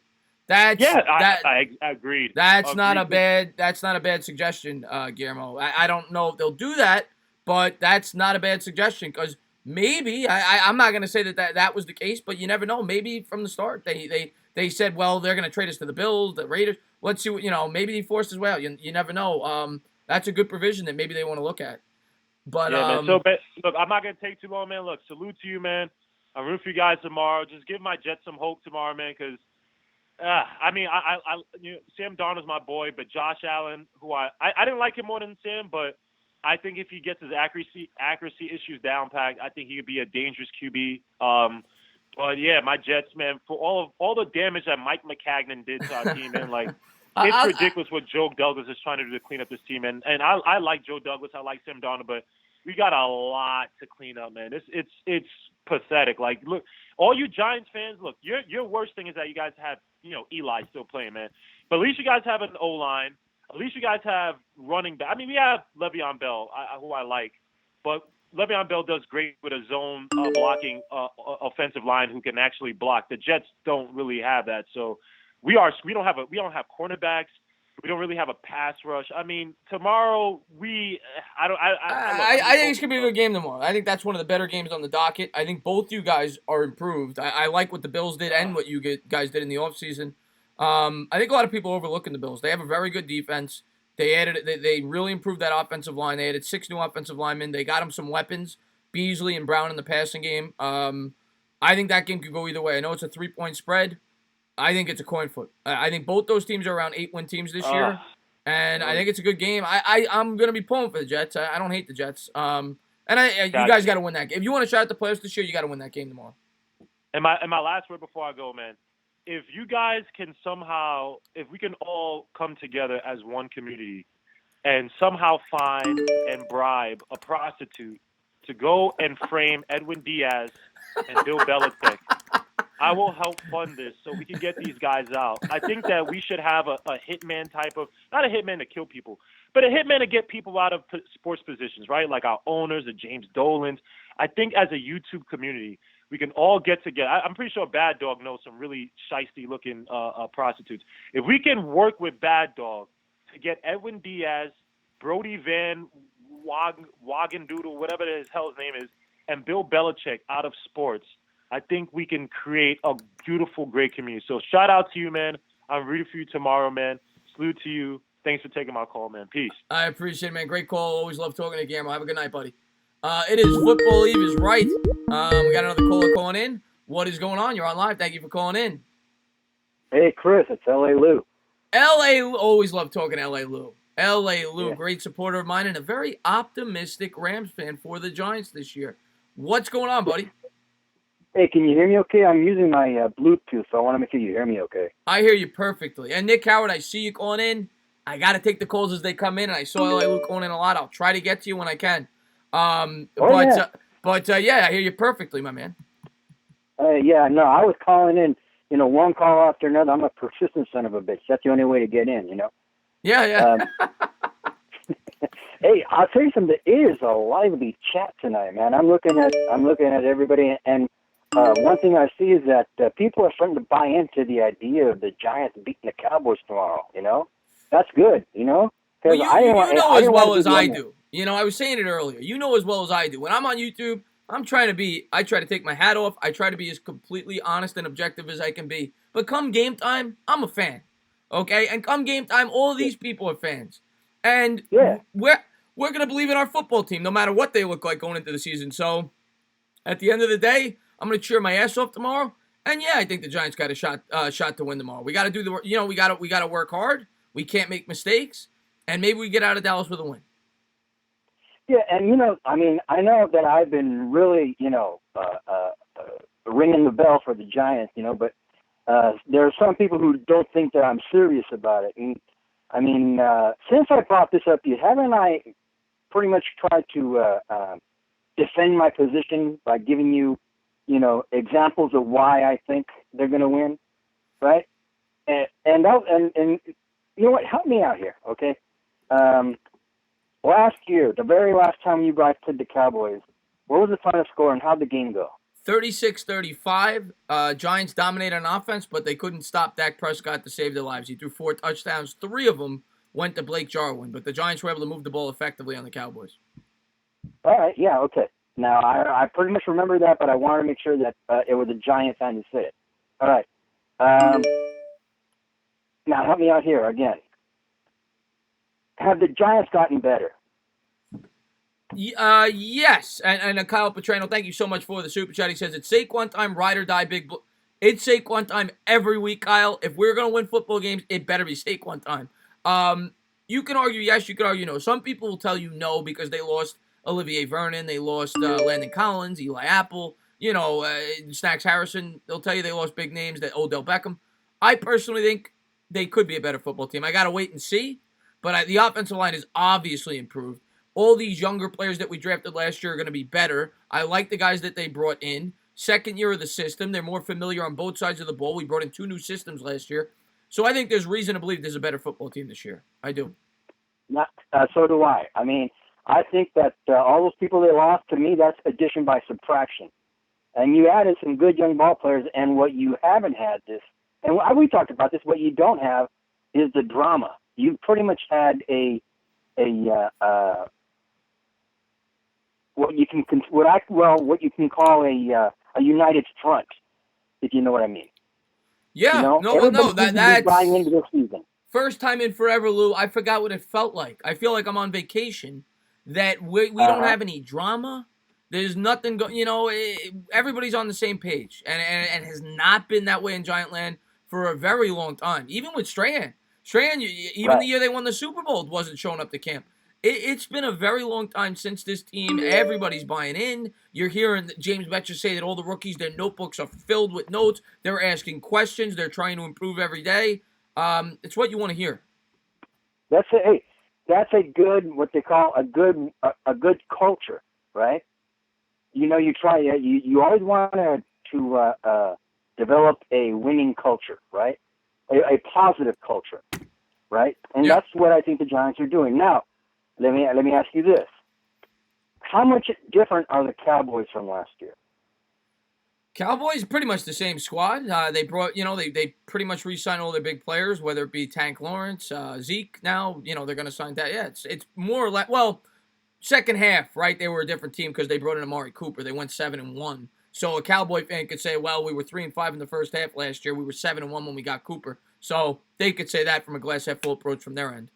And they got Travis Frederick back, their best offensive lineman. Right. Okay. But they basically, I mean, they're not bringing anything you haven't seen before. There's not anything new, and they have. I still say this is big. They have a big question mark at offensive coordinator. I mean, hey, you were there when I called in to Josh and Sean, right? Yes. And I brought up the fact that this guy, Kellen Moore, he's going to be facing some really good defensive minds. I mean, Week 15, he's got to take on Wade Phillips, right? And we're talking about a guy who has yet to call a play yet, in his career, right? Think of all the good defensive coordinators going to be. I mean, they play the Patriots. They got to face Belichick, right? Mm-hmm. The Philadelphia Eagles, good defensive team, right? You play, and the Cowboys have to go up against them with an offensive coordinator who hasn't called a play yet. And to all these teams that they've played before, everybody in the East, right? The teams that they're facing again, like are they facing Chicago again this year? I'm trying to think what the yes, because the Giants are playing the North. Yes, they play Chicago. Yeah. Okay. Well, they're not going to bring anything new to the table against a lot of these teams. I mean, I'm gonna go back to the two times that my Rams played them. Right, we played them in 2017 in the regular season, and then we played them again last year in the playoffs. Right, and from from halftime of the game in 2017 going forward, we dominated the line of scrimmage. Okay. 2017, from the second half on, we dominated the line of scrimmage. And in the playoff game last year, we dominated the line of scrimmage the whole game. Okay? They didn't bring anything new to the table when they went up against Wade Phillips, Mm-hmm. They had Amari Cooper, right? But who have they had in the past who was their dominant wide receiver? They had Des Bryant. Okay? Yeah. So they got rid of one, they brought in another. Okay, well, now they lost Beasley, but they added Randall Cobb. Exactly. Okay. And they brought Witten back, but I don't think Witten's going to be much of a factor. No, and the one other move that they made was that they brought in Robert Quinn. Okay, a guy who the Rams traded away. Okay, now he's good, right? But I mean, he's not going to exactly move the Cowboys over the top. Mm-hmm. Mm-hmm. So, with the way your Giants played them last year in the last game of the season, and with what they have going forward, with this new, culture that they have, facing a team that really isn't going to be bringing anything different, and really they got question marks. It is not it's not that much of a stretch to believe that they can beat and win this game. And if not this game in Dallas, the next time they face them. It is not that much of a stretch. I was saying it to callers earlier, and I just want to get the back call here. Thank you so much for the super chat. She says, alert, Mr. Sexy Moss was traded to Bad Dog Sports. I appreciate that back call. Thank you very much. I tell you what. I was saying earlier. I didn't mean to interrupt you there. What were you saying? I said she likes that moss of yours. Okay? She does. She does. She likes the moss. I got to put more product in it next time I go live. But I was saying earlier to the callers, I said familiarity, right? It's a divisional game. I don't care how much more talented the Cowboys are than the Giants. At the end of the day, we know how we play one another, and you could never take a divisional opponent for granted. Look at the Patriots last year. The Patriots lost to the Miami Dolphins. Yep.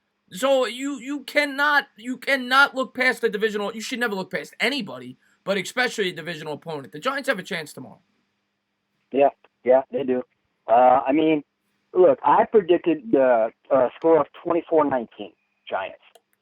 All right, I think they can win tomorrow, and I don't think it's a stretch. Okay, I actually think that your Giants are a much better team than people. And it's not. Hey, look, when the Rams, fired Fisher and they brought in Sean McVay, right? Mm-hmm. I had hope, but I didn't know he was going to be this offensive savant. I mean, when I made a bet with my cousin, right, as to what the record was going to be. I told him that they would finish at least 8-8. He said they would get maybe 5 wins. All right, I won myself a pizza. Yeah, but I was thinking But 8-8. L.A. Lou, that's not a New York pizza, right? Oh, are you? No, yeah, it is. Oh, it is. Okay. I like the New York style. Oh, you were in New York. Okay, I didn't hear that part. You were in New York. Okay. I bought it from Big Mom. I bought it from Big Mamas and Papas.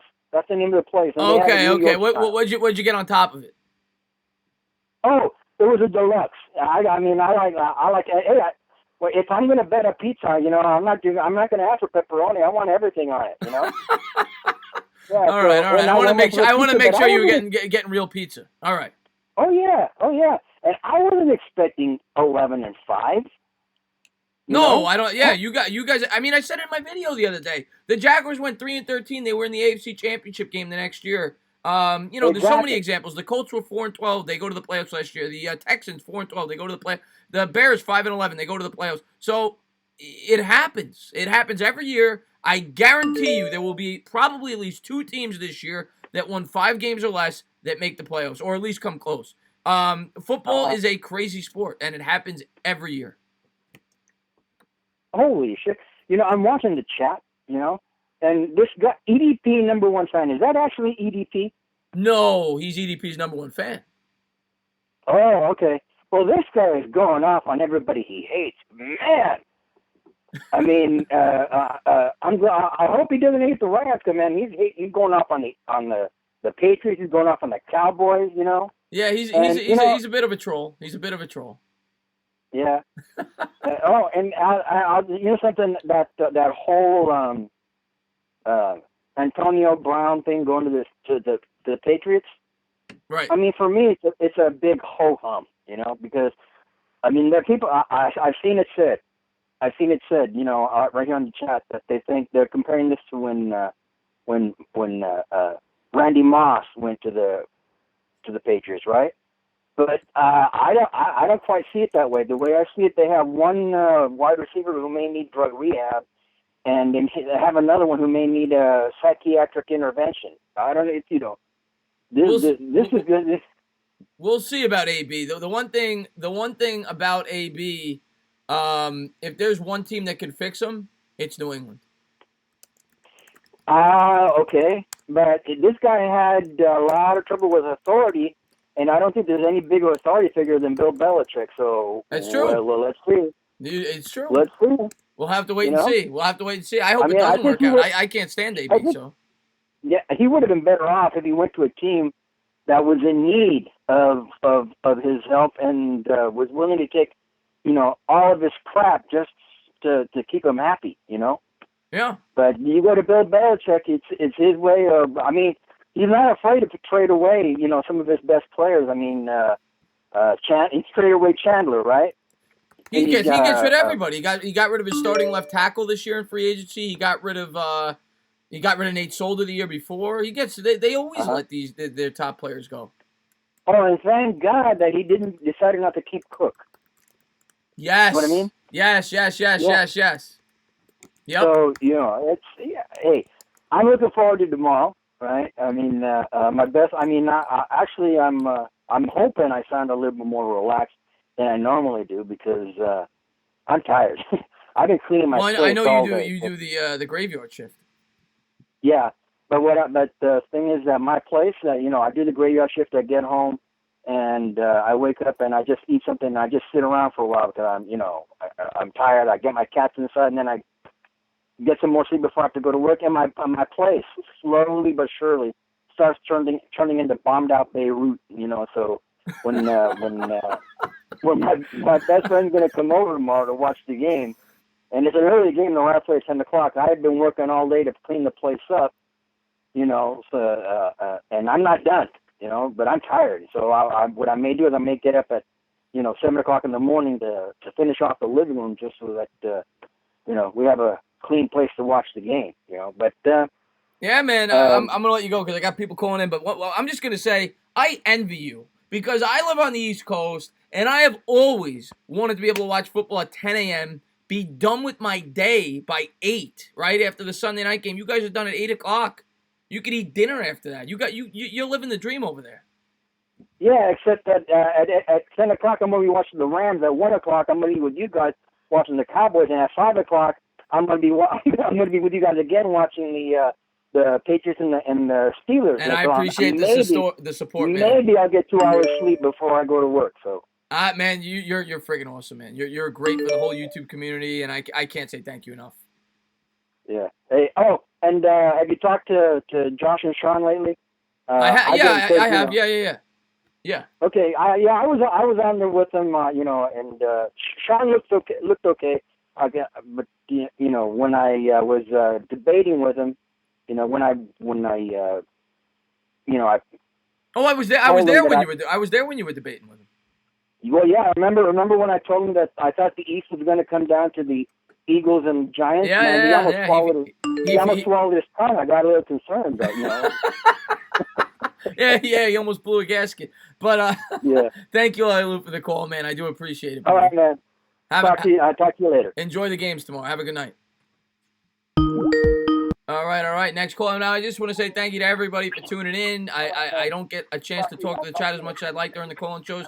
Thank you to everybody for being here. If you haven't done so, please hit that thumbs up, subscribe, ring the bell. Thank you for calling in. Who is this? Nicker. Does he think that's going to make me flip out? I mean, you know how many times I've gotten that at this point? I flipped out the first couple of times people did that. I'm not going to flip out anymore. People are stupid. People know you're dumb. What's going on, Nick Howard? How you doing, buddy?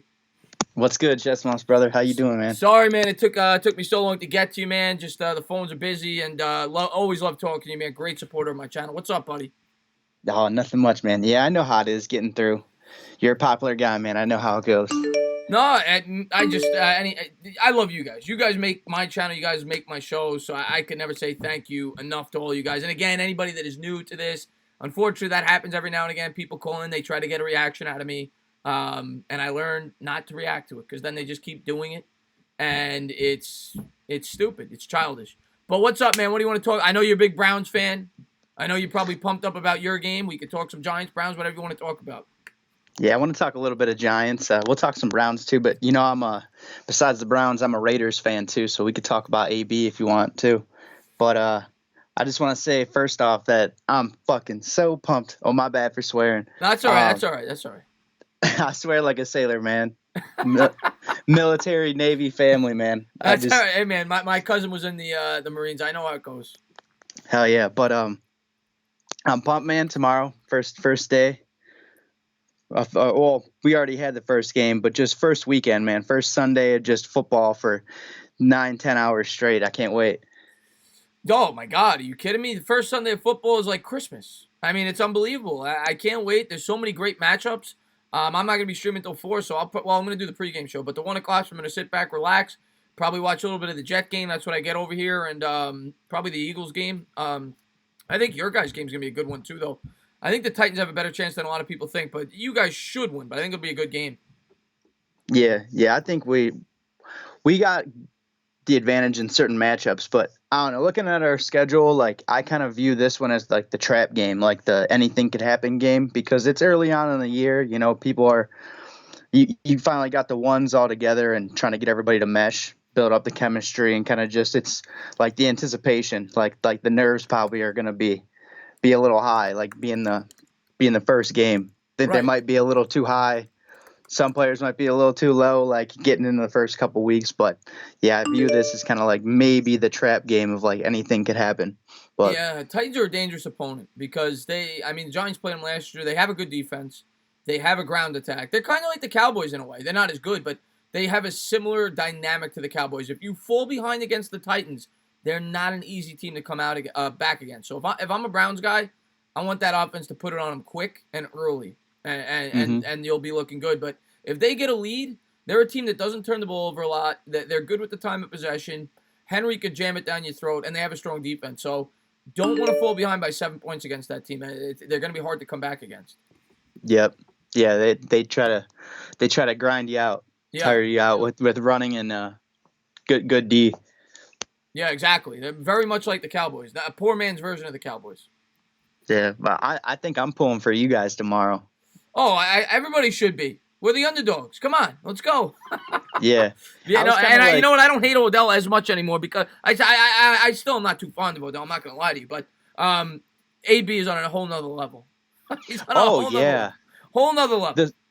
The stuff that AB is doing like makes Odell look like a choir boy. Like looks like he just wanted a couple of things. He just like he had some stuff that just were on his mind that he wanted accomplished or wanted for himself, and he voiced his opinion, but like not to the degree that AB is. Like you can't give that guy anything. Like he's finding something to complain about with every little thing. Yeah. And as a partial Raiders fan, like I'm glad to just be done with it. Like nah, hey, goodbye. Like see you later, bro. Like if you don't wear brown or orange or silver and black, like I don't really give a crap. Like I tell you, man, it's got to be hard as a Raiders fan to bite that bullet. But at the end of the day, in the long run, you're gonna be better for it. Because that guy was a constant distraction. He was always gonna be that way, and your team was going nowhere fast with him on your team. You guys did the right thing. You cut ties before it was too late. Oh yeah, and if Al Davis was alive, man, he would be happy as hell. And I don't think he would have tolerated this. Earlier, he would have been gone. He would have just got rid of him for like a 6th round pick and just been like, whatever. Yeah. No, I agree with you. He wouldn't have. It wouldn't even lasted this long. I agree with you.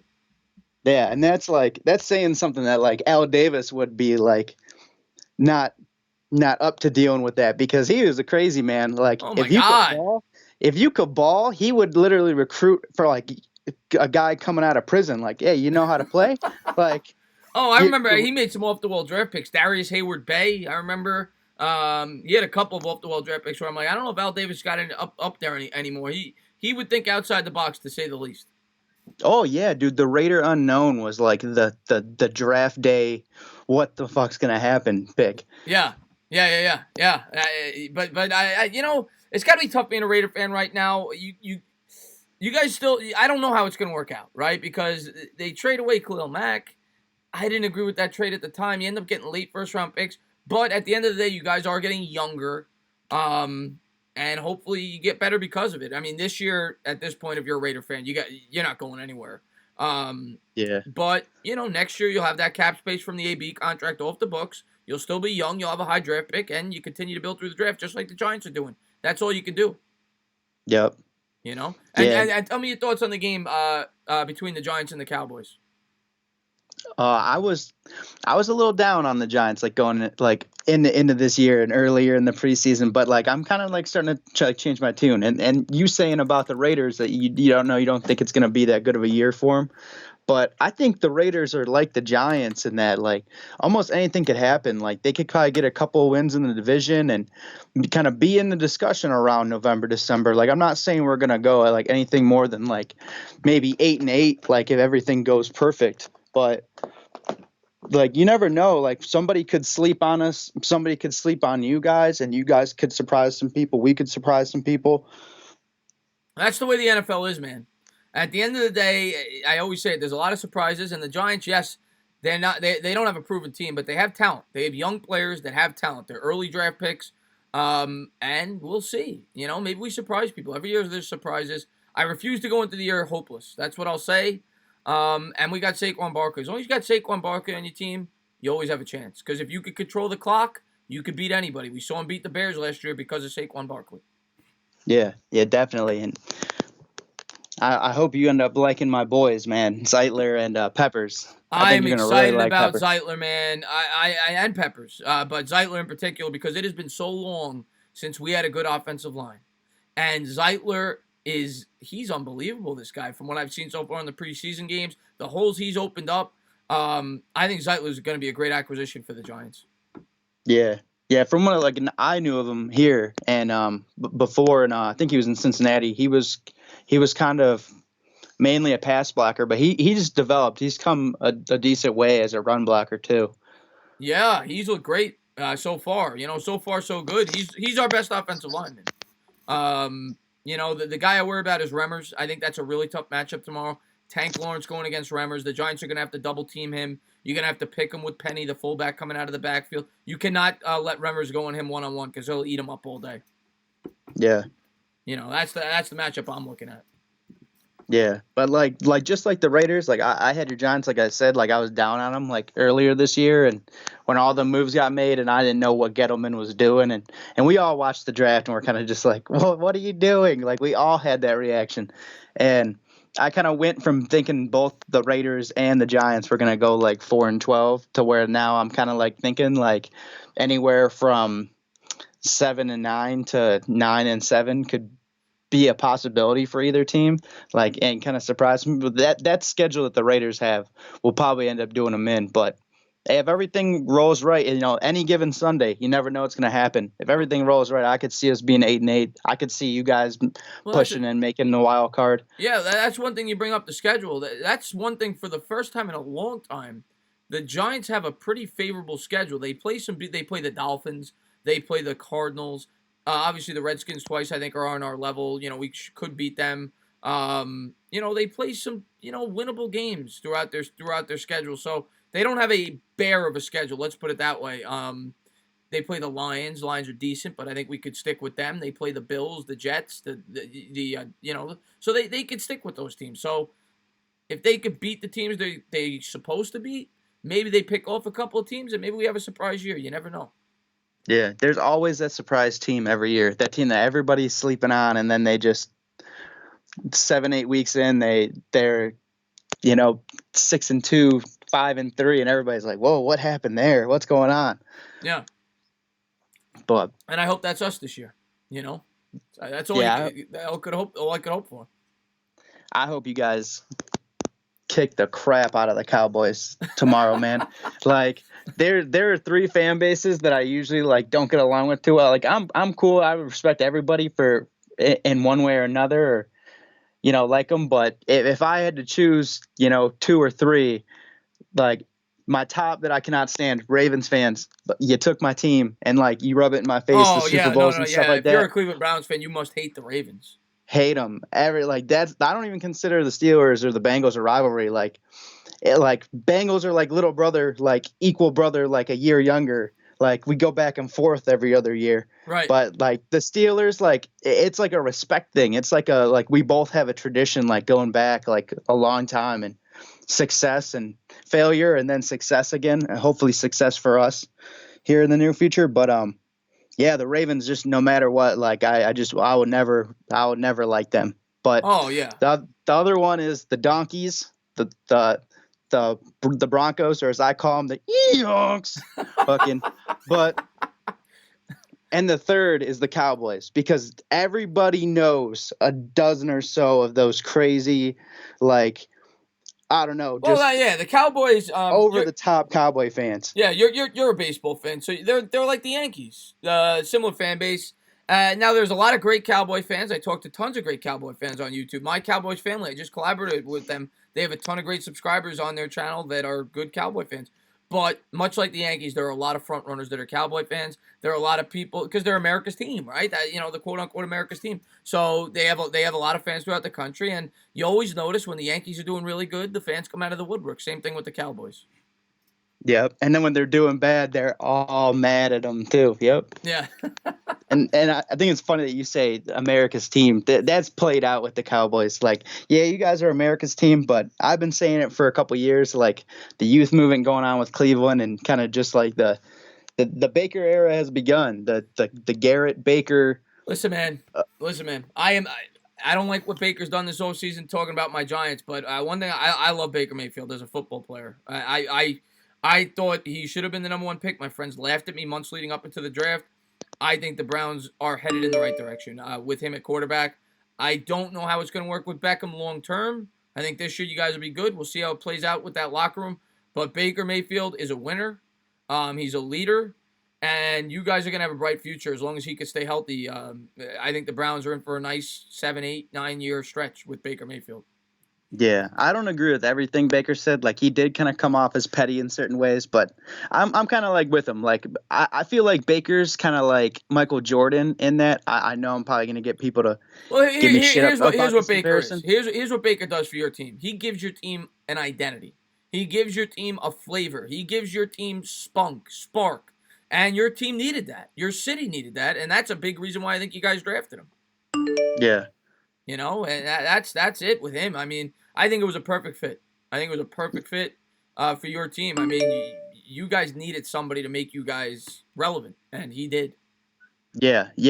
And I like, too, that he had that confidence and swagger to say, like, in the interviews, like, hey, you know, I could get it done for you. Like, I don't think anybody else in this class could lead you like I could. Like, I'm the guy that can turn it around. I love that. But back to what I was saying a second ago with, like, comparing him to MJ is, like, I almost see that, like, kind of MJ, like, start beef to, like, even if there's not really, like, that much beef or, like, drama in a situation or, like, something to, like, work against, he'll, like, make something up. You know how, like, Jordan, like, in his, you know, Hall of Fame induction speech kind of said, like, you know, I started, you know, petty little beefs or, like, just pretended like people were down on me or shit talked me in order to, like, motivate myself. I see that in Baker. Like, I see him, like, doing little petty battles like that.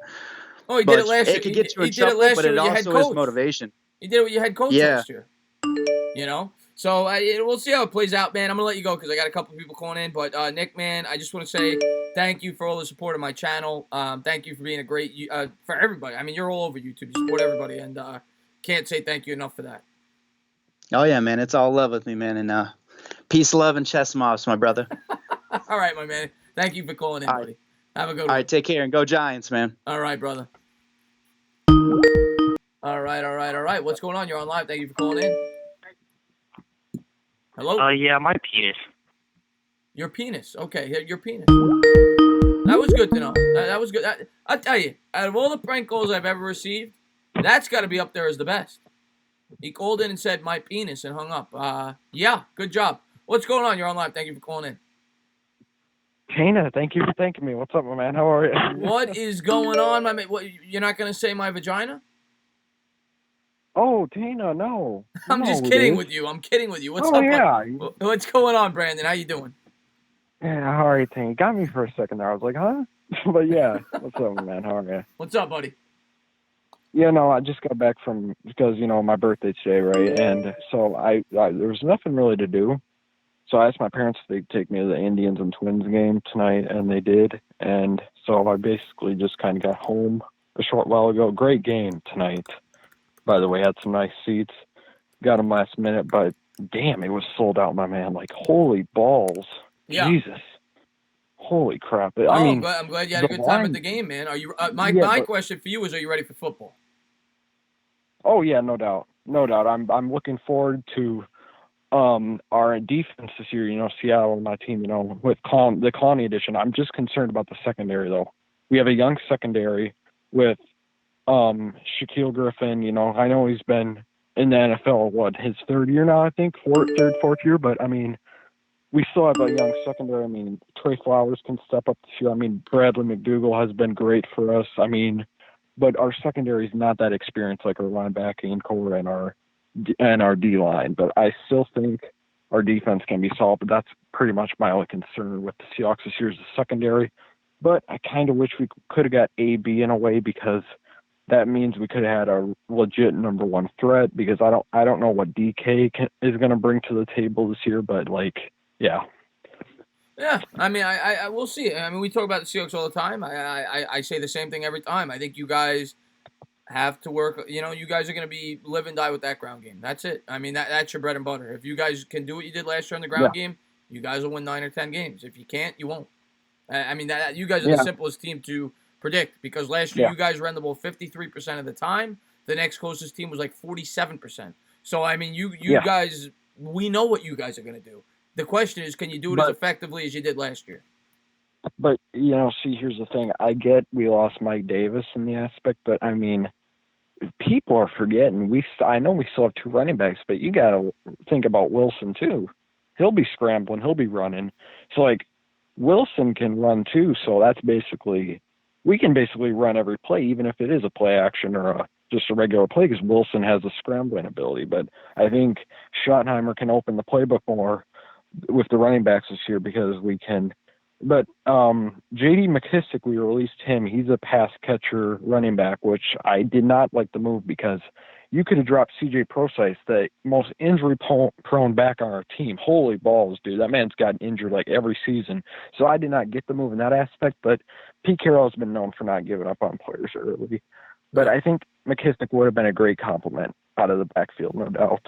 Yeah. But, yeah, I still think though, Tyler Lockett will definitely improve this year, but yeah, I'm really gonna like this Lockett with Wilson connection this year, no doubt. And we'll see. I mean, the offensive line is still there with Dwayne Brown, Fluker, Britt, and Jermaine Fetty.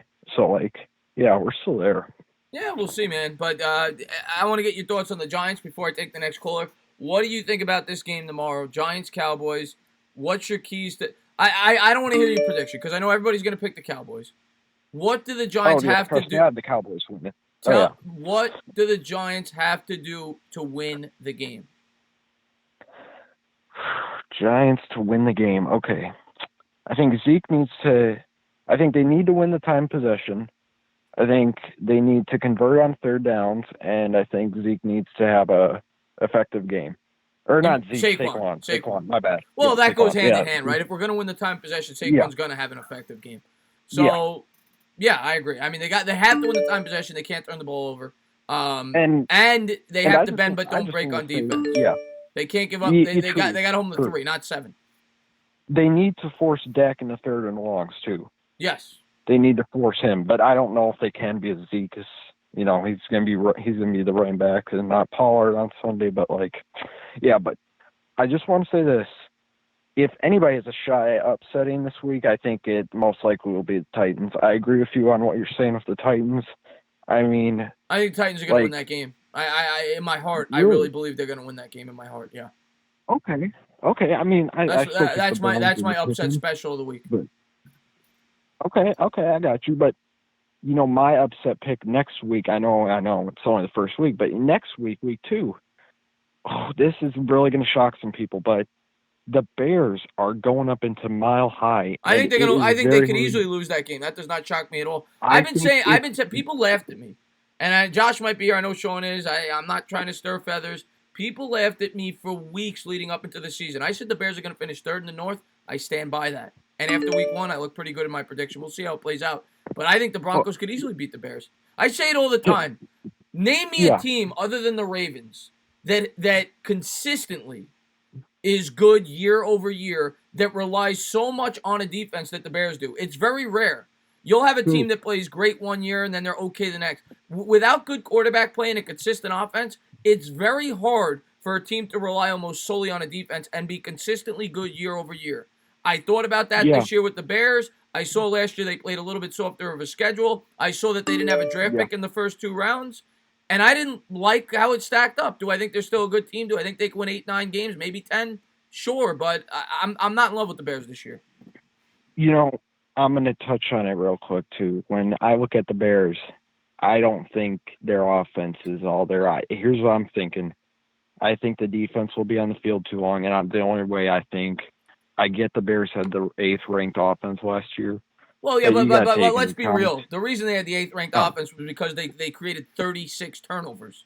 It created short field position, and they scored points because of it. Very true. That's the reason. If they don't create 36 turnovers this year, that's a bad offense.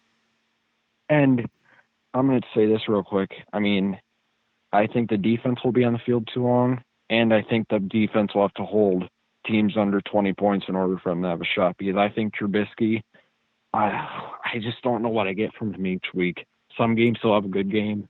Some he'll play bad. But, I'd rather take the Vikings and Packers over than the Bears. I'm slightly on the Packers just because over the Bears. The Bears defense, it's top tier, but like I don't know, the Packers have a better offense than the Bears. That's what I'm saying. But like, I know we were talking about it earlier this morning, but like, I know you're Packers hype and all that, but like, I just don't know if they can compete in the NFC because you look at the teams like the Cowboys, the Saints now, like Seattle.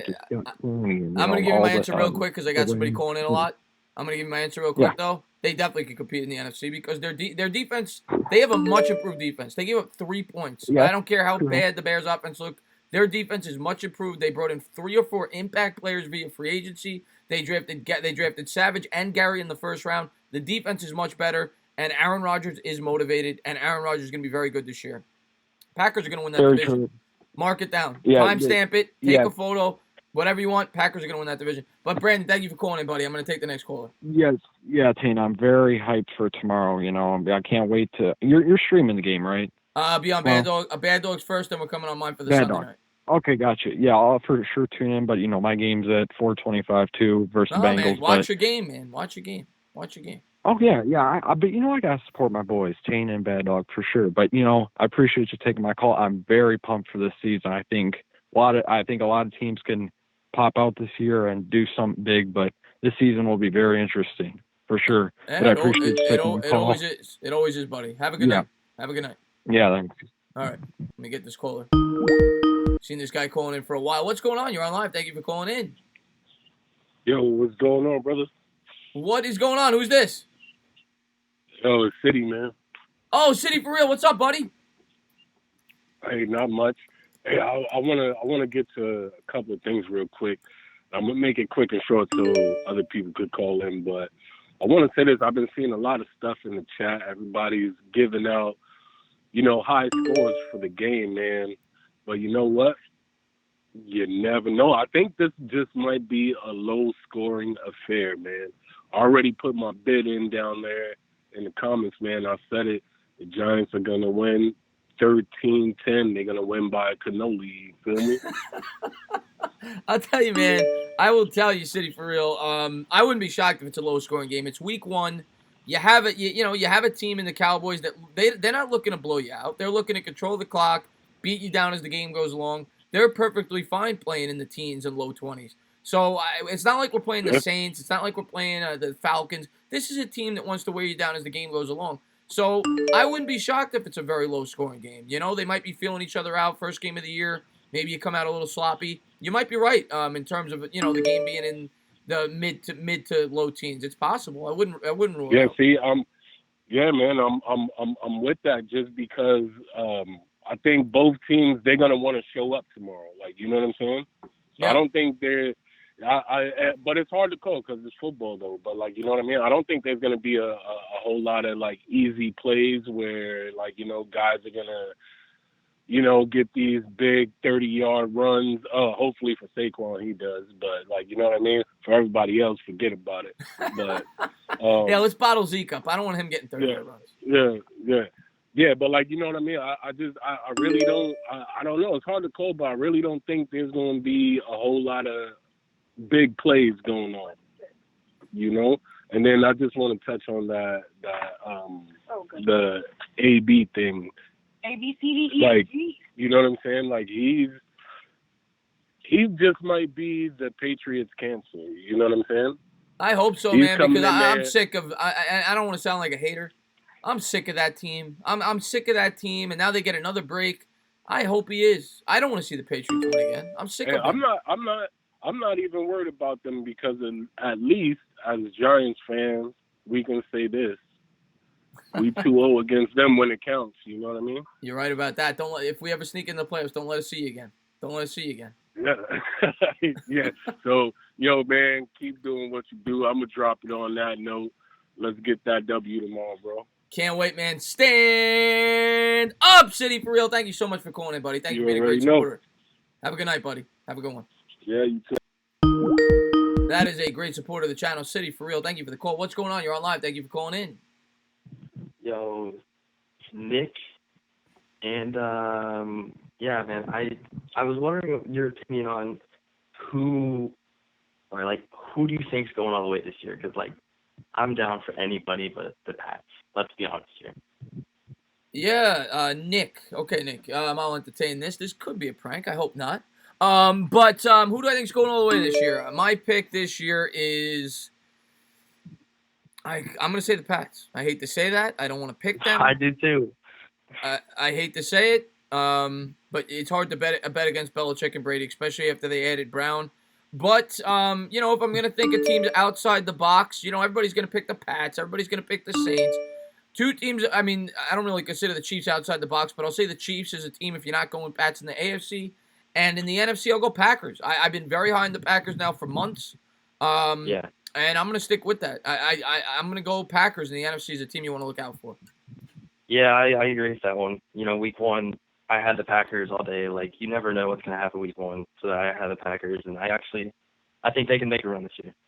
Yeah, I think they improved that defense. And like I said, I think Aaron Rodgers is very motivated this year. I think that, he wants to prove people wrong this year because he got bashed by everybody last year. Exactly. Everybody was telling him, so much to prove. Yeah, they're saying you suck. I mean, the guy threw 25 touchdowns and 2 picks, and people telling him that he sucks. I mean, really? So I think he's going to come out there pissed off this year. He's got a new coach. Everybody knows he wasn't happy with the head coach they had over there in McCarthy. He brings in a good system there. So I think the Packers are motivated this year. I really do. A new coach, and everybody knows he wasn't real quick because I lost it. But yeah, we'll see. We'll see how it plays out. But I'm excited to see how it plays out this year in the NFL. But the Patriots, you got to go Patriots. Yeah, you do. But I have one more question. I'm gonna make it short. Even though the Colts lost Andrew Luck, do you still think they're legitimate contenders? I personally think they are. Legitimate contenders for what? The Super Bowl. No. I like the Colts. I'll say this. Strong. Are you a Colts fan?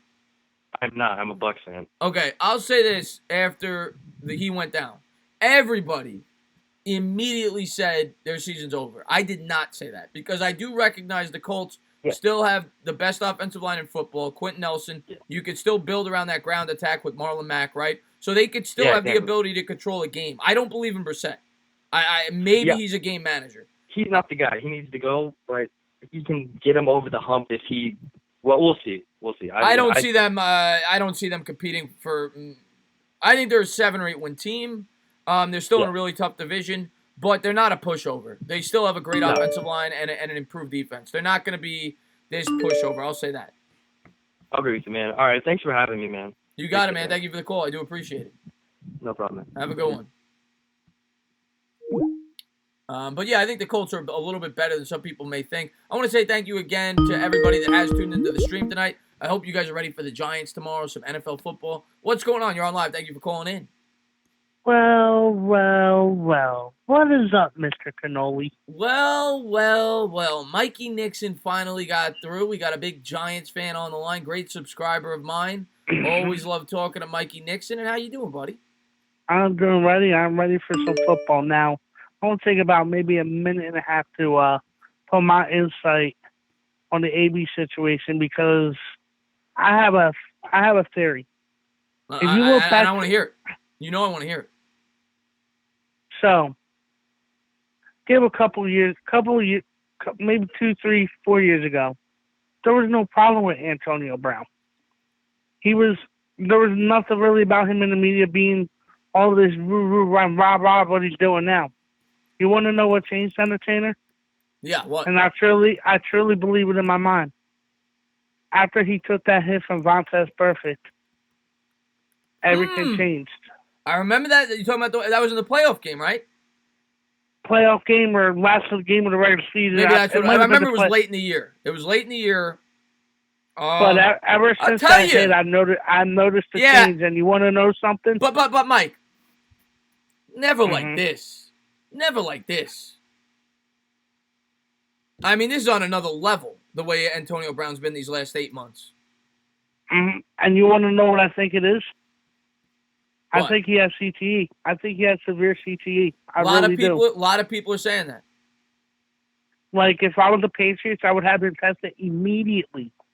Immediately have him tested. He might. I mean, everybody's been saying that, that he might because I don't know if the thing is, I don't know if Antonio Brown knows he has it, and I want to look out for his well-being. I want him to get a CAT scan because, God forbid, everything he's done has been ridiculous, but we don't want to see something happen where he gets hit in the head again and he's not conscious for like 5 minutes. You know what I mean? I'm with you, man. I don't know if it's that. I don't know if he's just completely batshit crazy. I don't know if it was all a conspiracy like people are saying. I don't know what it is. I just know that I'm glad he's not a New York Giant. Me too. Like, I was not originally sign him. I did not want him because of the locker room. Talent-wise, 100% I would take him. You know what I mean? But the way he is with the locker room right now, absolutely not. Right. And I got completely nervous this morning on the Discord talking to everybody, and I seen the news pop up that he requested to be released. And you want to know what happened about 5-10 minutes later? What? The Giants restructured Nate Souter's deal, and I'm like, I know. I made a video on that, and that was the first thing everybody said in the comments. AB, and then that prompted me to make a video. Stay the hell away from this guy. But I know you're a big Giants fan, and I want to get your take on this game. What do you think? How do you think it's going to play out? Between the Giants and the Cowboys. I think I'm sticking by my pick of a Giants 3-point win upset. Interesting. It's now originally I had the score being 24-21. I might go a little lower and go 20 to. I'm going to lower just a little bit, 20-17. Okay, I'll take that. And I think Barkley's gonna. I don't know. I would think Barkley will get in the end zone at least once, but I still think he's gonna have a big rushing day of I want to say $135, 1 touchdown, and he'll have around 7 to 8 catches for 85 to 90 yards. Wow, so you got Barkley having a 200-yard day. Just about, yeah. Wow. I hope so, man. I hope so. If that happens, they will win. I mean, with that, you would think we would blow them out, but the thing I think we might have a little trouble doing a little bit is just scoring on the red zone with that defense. I think we can move the ball on them, and maybe we'll get 1 touchdown in the red zone, and maybe we'll get another breakaway by a Sterling Shepard or somebody, or an Evan Ingram. What do you think about trying to hit Barkley on a wheel route out of the backfield? Oh, absolutely. That's he was one perfect. He was perfect at that at Penn State. Yeah, I would look to try to use that and put that in the repertoire tomorrow. I would like to see if they could try to hit him on one big pass play coming out of the backfield. I also think you pull out all the stops. I think special teams don't rule out a surprise onside kick. I think they. Yeah. I don't know. We'll have to wait and see, man. We'll have to wait and see. In my opinion, we have one of the top 5 kickers in the game. Oh, of course we do, but we don't want to be kicking. We want to be getting in the end zone. I know. Now let me ask you something. Baker's good to play tomorrow, right? From what I've heard, he is. All right, that's good. I'm glad to hear that. Yeah. Because he going. Now, from what also I heard, they don't plan to play him the entire game. They plan to sub in Ballantyne at times. They plan to use a plethora of cornerbacks there. He's not going to get every play. Okay, I'm fine with that. I want to test out these other corners that we have. But in all, if it starts breaking down and we start breaking some coverage, we got to throw him back in there. We gotta. Yeah, well, depending on how he's playing too. But I think he's gonna have a really good year. I think I'm gonna team up Baker saying he will win defensive rookie of the year, but I think he will be up there in contention. We'll see, man. I think if anybody on the Giants is going to be a contention, it'll be Dexter Lawrence. But we'll see how it plays out, man. But we'll have to wait and see, man. But you say 2017 New York Giants. You say Saquon Barkley goes for almost 200 all-purpose yards. You say the Giants control the clock. You think they'll be able to move the football, but maybe get stopped in the red zone and settle for some field goals, but they control the clock doing so. And you say the Giants get out of Dallas with a win. Now I got one more take, and this is about for next year. I'm a little like free agent in the draft. So in the draft, I'm sold on 2 players so far in this draft right now, and that is one Jerry Jeudy, and one being Chase Young from Ohio State. He's an absolute monster, 6'5", 265 pounds, and he's just a monster. Well, that's it. Everybody wants Judy. That's all you hear about. Mm-hmm. Everybody wants Judy, and hopefully the Giants aren't picking early enough to take Judy. Hopefully we're picking 32. But hey, that'd be good too. And then I want to add something free agency wise. Go ahead. I want to steal Amari Cooper from the Cowboys, whatever it's going to take. I want to steal him from the Cowboys and have a dynamic duo on the outside of Jerry Jeudy and Amari Cooper, and then we could put Sterling Shepard right where he belongs, right in the slot. And at that point, I wouldn't mind getting rid of Golden Tate. I like Golden Tate as a receiver. He's going to be 32 next year. They're not letting go of Golden Tate next year. He carries too much of a dead cap hit. It would have to be the year after. Okay. Yeah, it's like a 15 million. It's not happening. The year after they could. It's a $5 million. Or then the perfect reason we can let Judy develop to be that number one and have him play like that four spot. But either way, have Golden Tate on the outside, Cooper on the outside, and Shepard in the slot. We'll have to see how it plays out, Mike, man. But because especially with Daniel Jones, we gotta surround him with some more weapons. Oh, younger weapons. 100%. You have to get them. They got to shore up the offensive line. They have to get a better right tackle. Remmers is not the long-term answer. He's a band-aid. Mm-hmm. So they need to take a right tackle, whether it be free agency or early in next year's draft. And they need one more big-time weapon. I'll agree with that. Whether it be a wide receiver. Yeah, wide receiver. They need one more big-time wide receiver. I'll agree with that. Mm-hmm. Yeah, I'll let you go. I know you. Yeah, I'm just trying to fit as many people as I can because it's already 106. But I just want to say thank you for calling in. I hope you enjoy the stream with us tomorrow if you tune in for the Giant game. And if not, just enjoy the game in general. And hopefully the Giants get a victory for us tomorrow. Oh, for sure. Like I said, I'm predicting the upset, so I'm staying by my pick. All right, buddy. Have a good one, man. I hope so. Have a good night. Have a good night, Mike. And, oh, my God, what a great show this was tonight, guys. We got a great turnout before the game. I want to say thank you to everybody that's been here. If you haven't done so, please subscribe, ring the bell, hit that thumbs up. And we got a couple of people calling in. I think this could be Christian Orr. Yo, is this a schmuck himself, Chris Minatena? Well. If it isn't my good buddy, Christian Orr, I know you were pumped up for football. I know you're pumped up.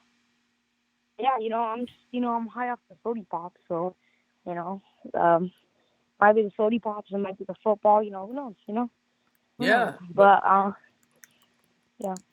But so you're a Charger fan. Obviously you guys are taking on the Colts week 1. You gotta be pumped up about that. I don't know. I don't know about it. I don't know about that one. I think there might be an upset, honestly. You think the Colts are going to beat you guys? It's in the back of my head, obviously, because we don't, our offensive line kind of took a hit. Coming into the season, I was like, you know what, we might have a top 10 offensive line. Our first round pick, Forrest Lamp coming back in. He had like a knee injury, like 2 years in a row. He's like ranked like probably the number one best guard in the draft, like 2018 or something like that. And he's coming back, and then all of a sudden, Russell just died. I don't know what that. I don't even know what the injury was, but he got injured, and now he's going to be serving probably like 2 weeks, 3 weeks, into the season. He's going to be coming back. I think with that pass rush that the Indianapolis Colts have, I think Phil Rivers can get blindsided a couple of times. We did a good job, in Seattle, against their pass rush, but there's moments that all of a sudden in like the fourth quarter, our O-line completely collapses. I mean, I don't know if it's like the jitters in the fourth quarter, but I think that can really come like to bite us in like the second quarter, and that can really set the tone. I'm not worried about the safety position because we have Nazir Adderley. We cut Andres Pickett. Well, you lost Derwin James, but I do like Adderley. Yeah, but we have Nazir Adderley, so I'm not that worried. And we also have Adrian Phillips, who people forgot about him. That he's a hybrid. He can play linebacker, outside linebacker, technical. Well, he can play outside linebacker and normal linebacker. He can play safety too, and he picks off Derwin James while playing safety, or not Derwin James, Lamar Jackson while playing safety. So I'm gonna disagree with you, Sonor. I'm gonna disagree with you, Sonor, in this game. I think you guys are gonna win. I think the Colts are scrambling. No, yeah, definitely. But I'm just saying it's in You're not taking them for granted. You're not taking them for granted. Yeah, I mean, every week I'm not taking it for granted. If we're playing the Bengals, I'm not taking it for granted. I really want to see us win by a margin if it was a team like the Bengals. But you never know. I mean, we don't know how Jacoby Brissett's going to come out. You might come out like Patrick Mahomes and start. No, get the hell out of here. Get the hell out of here, you lunatic. No, tell me about the Giants game. Tell me about the Giants game. All right, so the Giants game, I have won by 7. Not the Giants, the Cowboys won by 7. I'm sorry.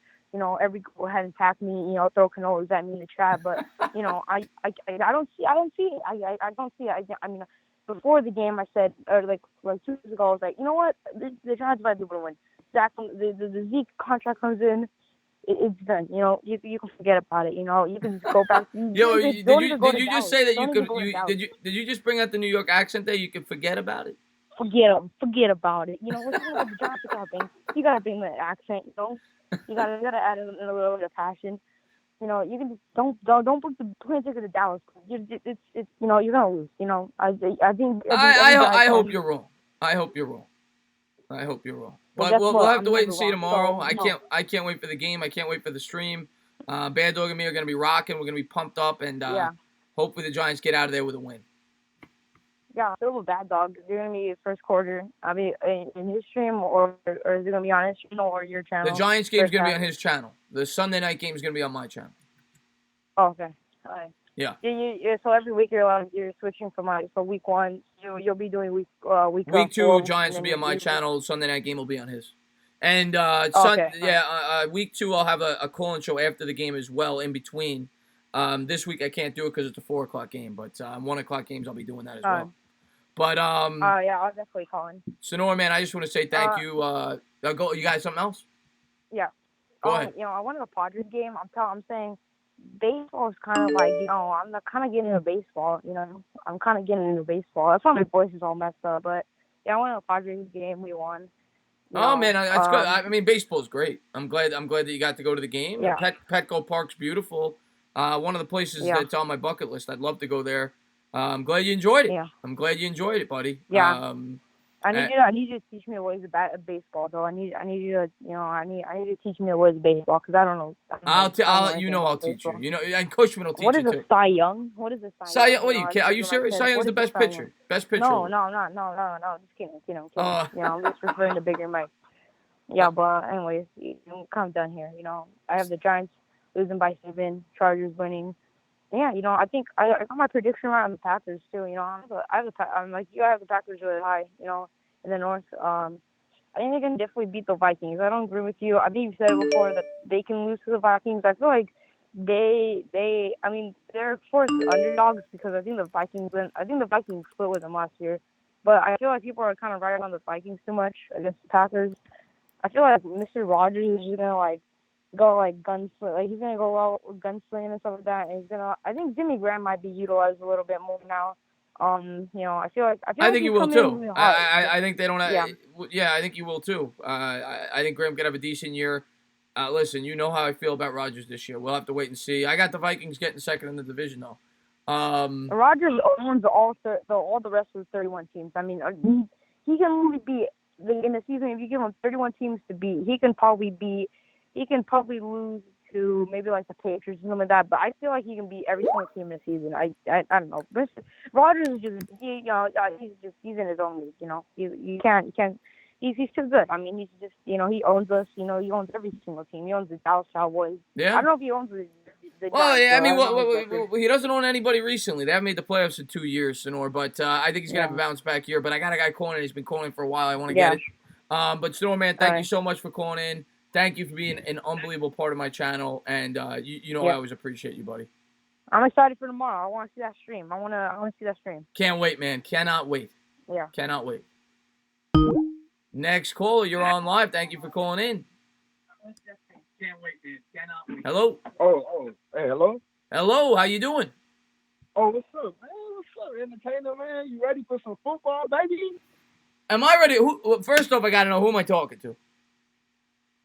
Oh no, this is Marquise, man. I'm from California, man. What is going on, my man? Am I ready for? Does a bear shit in the woods? Is the Pope Catholic? Of course, I'm ready for some football. Are you ready for some Man, football? oh man, I'm so excited, man. I can't sit down, man. I just been getting up just oh, I can't wait for tomorrow, man. I just know my Giants gonna come through for me, man. All the hype, everybody is so hyped up about Zeke and hyped up about Cowboys is gonna beat us. They always beat us. I understand for the last 2 years they beat us, I get it. Okay? But I have faith in my team, man. This is a good team. Trust me. Trust me. We gonna win this game. I don't mean to interrupt you. You're starting to. I don't know if you're in a bad area. You're starting to break up. I don't hear you anymore. No, it's coming in muffled.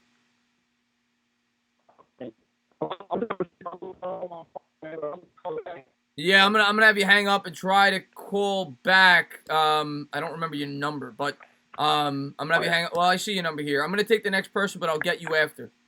I'll get you after. Yeah, I'll try to get you after. Next call, you're on live. We'll do this for about another 15, 20 minutes because I'm gonna try to do that morning show tomorrow. I gotta get some sleep. What's going on? You're on live. Thank you for calling in. Hey, what's going on, man? What is going on? Who's this? Steven. Shout out from Queens, New York. All right. We got a New Yorker in the house, man. Big. I'm assuming you're a Giants fan. Yes, sir. You ready? Yeah, I'm ready, man. We gotta get this W. We need to get this W. We got to. And if we ever win this game, we got 3 winnable games coming up. You never know. Yeah, I know, man. I mean, Saquon has to be on beast mode, and the defense has to be on point. Oh God, yeah, 100%. Saquon's the key to this. Saquon's gonna be the key to the Giants every game this year. The offense is gonna change from a big play offense to a ball control offense. We knew that when they acquired Golden Tate. They're gonna be a team that tries to hit a lot of underneath routes and control the clock with the running game. And and if they could do that tomorrow, we could beat anybody. We beat the Bears last year when they won 9 out of the last 10 because Barkley. So. We could beat anybody if we could be effective in the ground game, control the clock. Exactly. Yeah, exactly. That's it. Yeah, man. You know, pretty much it. That's Giants All right, football, yo. baby. We're getting back to Giants football. I can't wait. Yes, sir. Yeah. Ground and pound, man. Anything else, buddy? Pretty much it, man. Just hopefully we get this W and Saquon is in beast mode, and yeah. That's it, man. Eli has to be on point, man. Eli has to be. It all goes hand in hand, man. If Saquon's on point, it's gonna make Eli's job a lot easier. A lot easier. You know, exactly. And Eli can't make silly mistakes. But I want to say, man, thank you so much for calling in. Thank you for being a supporter of the channel, and hopefully we celebrate a Giants win tomorrow. Yeah, no doubt, bro. No doubt. All right, my man. Thank you for the call. Next call, you're on live. Thank you for calling in. Hey, how you doing? What's going on? Who's this? Lloyd from Maryland. Lloyd from Maryland. All right. What's going on, buddy? Ain't nothing much. I was texting just a little trash talk, man. I'm ready for the football, man. Yo, you're a Cowboys guy? Yes, sir. All right, man. No, man. I welcome all Cowboys subscribers. I got nothing but respect for your fan base. I don't know if you found me from my Cowboys family or you just saw me on YouTube, but I think it should be a good game tomorrow. I'm looking forward to it. Yeah, definitely. Divisional all day. Yeah, I'm looking forward to it, man.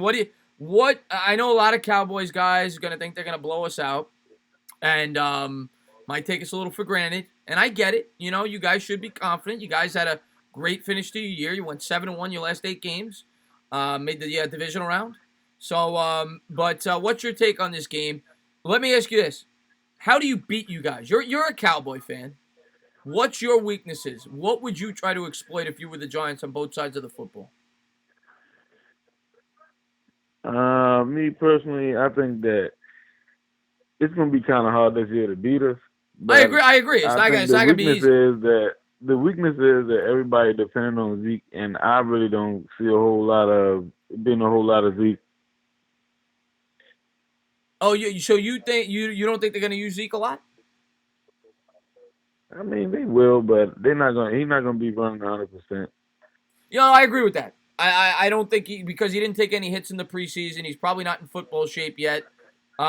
They may use him sparingly. Maybe he'll only get 15 or 16 carries instead of 23, 24.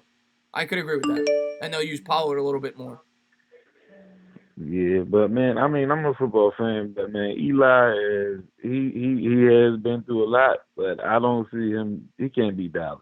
Like, that's the only thing I can think of. It's like there's no way. He been beat up. Before you say he can't beat Dallas, I mean, he did win the first game ever in your new stadium. He did beat you guys on the last game of the season in what was a playoff game, essentially. The winner got in, the loser got out. Beat you guys. We ended up winning a Super Bowl. So he has shown he can beat Dallas. He swept you guys in 2016. He hasn't happened to beat you the last 4 times we played, but he can beat you guys. Yeah, that was in the past. This is the future now. I get it, man. You have every right to be confident. I mean, I'll tell you what, if I was a Cowboys fan, I'd be confident.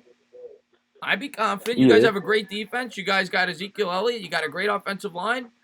I get it. You guys have every right to be confident. But we're coming. We're not going down without a fight. Yes, sir. Well, I'll be on the boat crabbing, and I'm gonna come home early and make sure that I will call you back and make sure that you get. I'm gonna turn the conversation off when I call you back, and then we're gonna talk about that. We'll talk about whatever you want to talk. You said you're going crab. Is that what you do? You're a fisherman? Nah, I'm not a fisherman. That's just what I do with my family. Okay. Oh, good stuff, man. Good stuff. Oh, well, that makes sense. You live in Maryland. They're known for crabs. Yes, sir. You know it. But yeah, I want to say thank you for the call. I look forward to getting that post game call from you, man. All right. Thank you. All right, buddy. Enjoy the game. Good night. Enjoy the game. You too. All right. Next call. You're on live. Thank you for calling in. What's up? It's Alex Sports. Alex Sports. I love this kid. If you guys have not done so, go on over to Alex Sports. Sub this guy up. He is the freaking man. Puts in a lot of work over there. He's a Giants YouTuber. Thank you. And I know you're going to want to talk Giants. What is going on, Alex Sports? How you doing, buddy? Very good. Thank you for that shout out. Really appreciate it. Thank you for thanking me. Yes. Most of all, I'm really looking excited for tomorrow. It should be a great day. You're going to be on with Bad Dog most of the time? Yeah, well, I'm thinking, we'll see how I feel in the morning, but I'm thinking about doing a pregame show, pre-NFL, not specifically Giants, going over all the games for the day. Like an hour and a half, 2-hour show, 11 a.m. to 1 type thing. Taking a 3-hour break, going on with Bad Dog for the Giants, and then doing the Sunday night game. That's what I'm thinking about doing right now. We'll have to wait and see if that comes to fruition. But I'm pumped up, man. I know you are. Yeah. I know you are. I know you're ready for some Giants football. We've been talking about it for months. Are we going to win this game? Are we going to win this game, Alex? Yes, we got to win it. Well, I want to start off a good start, 1-0. When's the last time we started 1-0? I can't remember. I mean, I'm sure it seems like it's been a while. It seems like it's been like one time in the last decade. Yeah, it seems like it doesn't happen often. Yeah, we got to beat this team. I mean, come on. We can't keep losing to them. It's just not good for our reputation.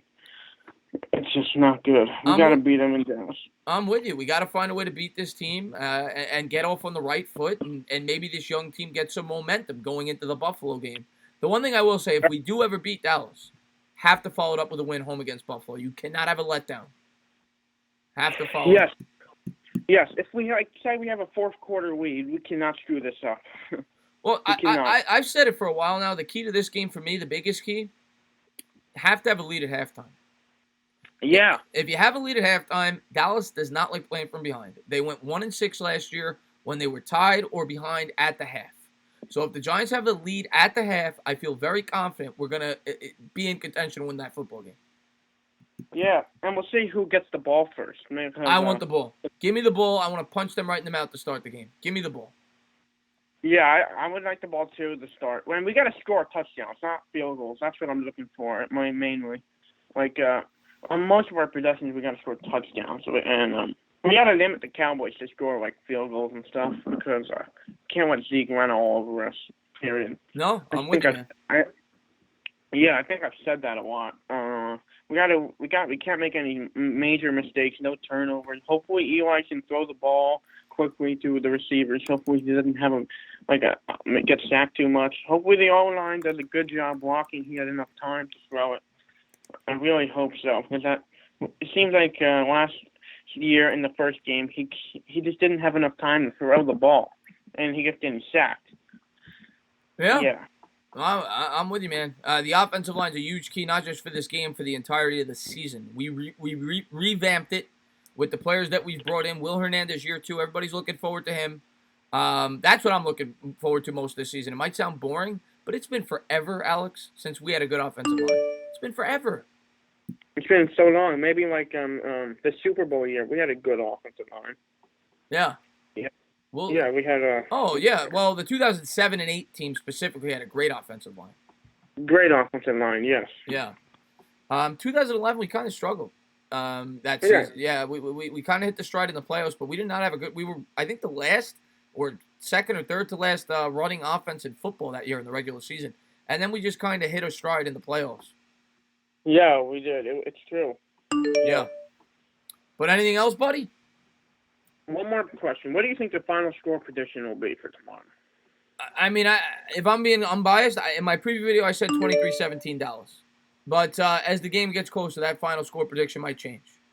Yeah, it's unpredictable. My Giants fanhood might take over. We'll have to wait and see tomorrow. I might change that. We'll see.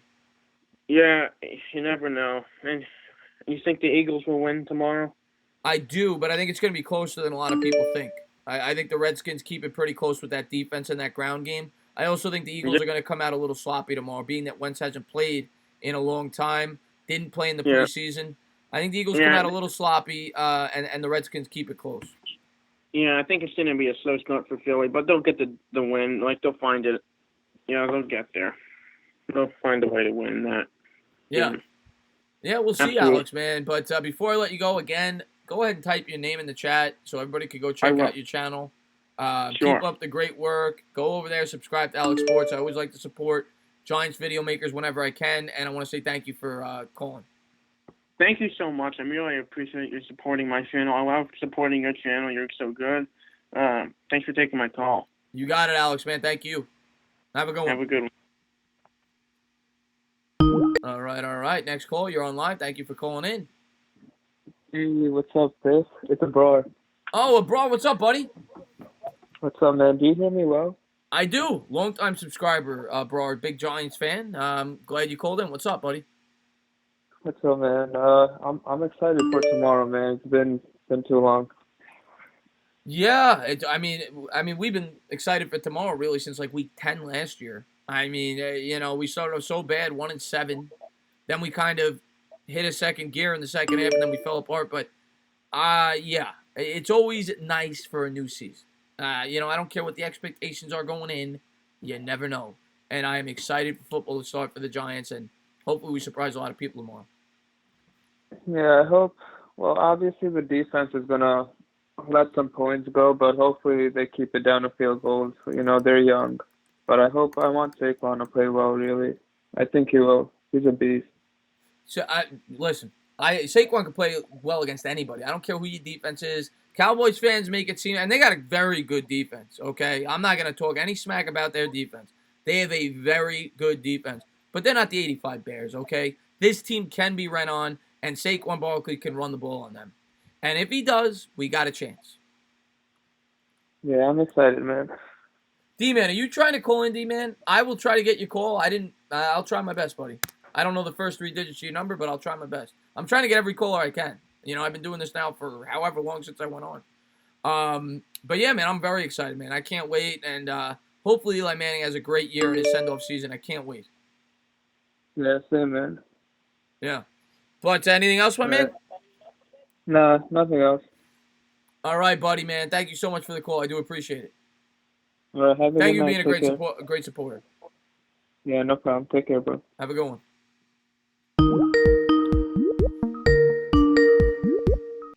All right. Next caller, you're on live. Thank you for calling in. Hey, Entertainer, what's going on? It's Chris Lavelle here. I talked to you guys a couple times on Yeah. I remember you. Cast. Yeah. What's up, buddy? How's it going, man? Yeah, I'm just trying to illustrate how much we really need to win this game tomorrow, man. Like this is like it's much bigger than just game one. I mean, I'm sick of listening to the Cowboys fans and all their crap. Well, And let me ask you, everybody, Chris, before we keep going. Yep. Who do you dislike more, the Eagles or the Cowboys? The Cowboys. I've always disliked the Cowboys more. Yeah, Absolutely. yeah. Absolutely. I've grown to dislike the Eagles more, but you know what? I don't like either one. I'm not I a don't fan. like Eagles. I don't like Eagles fans. Mhm. But there's just something about the Cowboys that just That I don't know. star. That It's just like the gets on. it's like the Death Star, right? Yeah, absolutely. I mean, and we got to be like Luke Skywalker and just get in there and just fucking just blow that up. You know what I mean? Like I mean, Eli's got to be vintage Eli tomorrow. We've got to see Eli on point. If he starts off with mistakes and doing things that Eli sometimes do that just drives you crazy, we're going to be in a lot of trouble. But if Eli comes with that fire that I know, that I hope that he has lit under him, I think we can get out of there with a W tomorrow. I really do. I really do. I've been saying for a while now, I think Eli Manning is very motivated this year. I think he has the pieces in place that he needs to succeed. And I'm excited, man. I'm excited. I can't wait to see what the Giants have tomorrow. Win, lose, or draw, I want to see them go out there and fight tomorrow. And I want to see that offensive line get a push up front. Absolutely. I want to see that offensive line playing the way that I know that they can play. We've updated the offensive line. I'm sick of hearing about this. The offensive line is garbage. We got Zeitler now. I'm not sure about Remmers still. I'm still on the fence with Remmers, but Hernandez, Jalapio, he seems to be a good center, and Solder played out of his mind the last 8 games last season. So I'm just hoping that we can get a push, get Saquon going, get that run game going, play action, which Eli is outstanding. He's always been outstanding with the play action. Listen. That adjustment that Shermer made second half last year when he brought him under center, we saw it. The play action rollout, which is what Shermer's known for, and I was yelling at my TV screen the whole first half of the season, why is Eli in shotgun? Why is Eli in shotgun? When they brought him under center and they brought out the play action rollout, you saw Eli play much better because of it, and I expect them to implement that tomorrow. Absolutely, and we need a pass rush. I can't implement that enough. Lorenzo Carter, Marcus Golden, O'Shane Zimenez, I don't care who it is. Somebody has got to get to Dak tomorrow. And if we don't get to Dak, it's going to be a long 3.5 hours, if you know what I mean. Oh, God. The first game last year, we didn't have a sack. That cannot happen tomorrow. We got to put him on his ass at least 3 times. We got to get, and even if it's not a sack, we have to get pressure. Batted ball. Hit him. Exactly. Make him feel pain, okay? We can't just let them go down the field on us and have a zone defense. We have to be aggressive tomorrow and go down swinging. If you're going to go down swinging. Exactly. You know what? At least I want to see fight. I want to see grit. I want to see grit from this team. I want to see determination. I want to see the fact that they want to win. This could be Eli's last season. What this guy has done for us his entire career is just the guy has spit blood for this team. He didn't miss a game for I don't even know how many years it was before McAdoo pulled him. I mean, this could be it for him, and I want to see this team go out and just give it everything they got this year for possibly Eli's last year. He deserves it. He's earned it. He's not going to the Hall of Fame for no reason.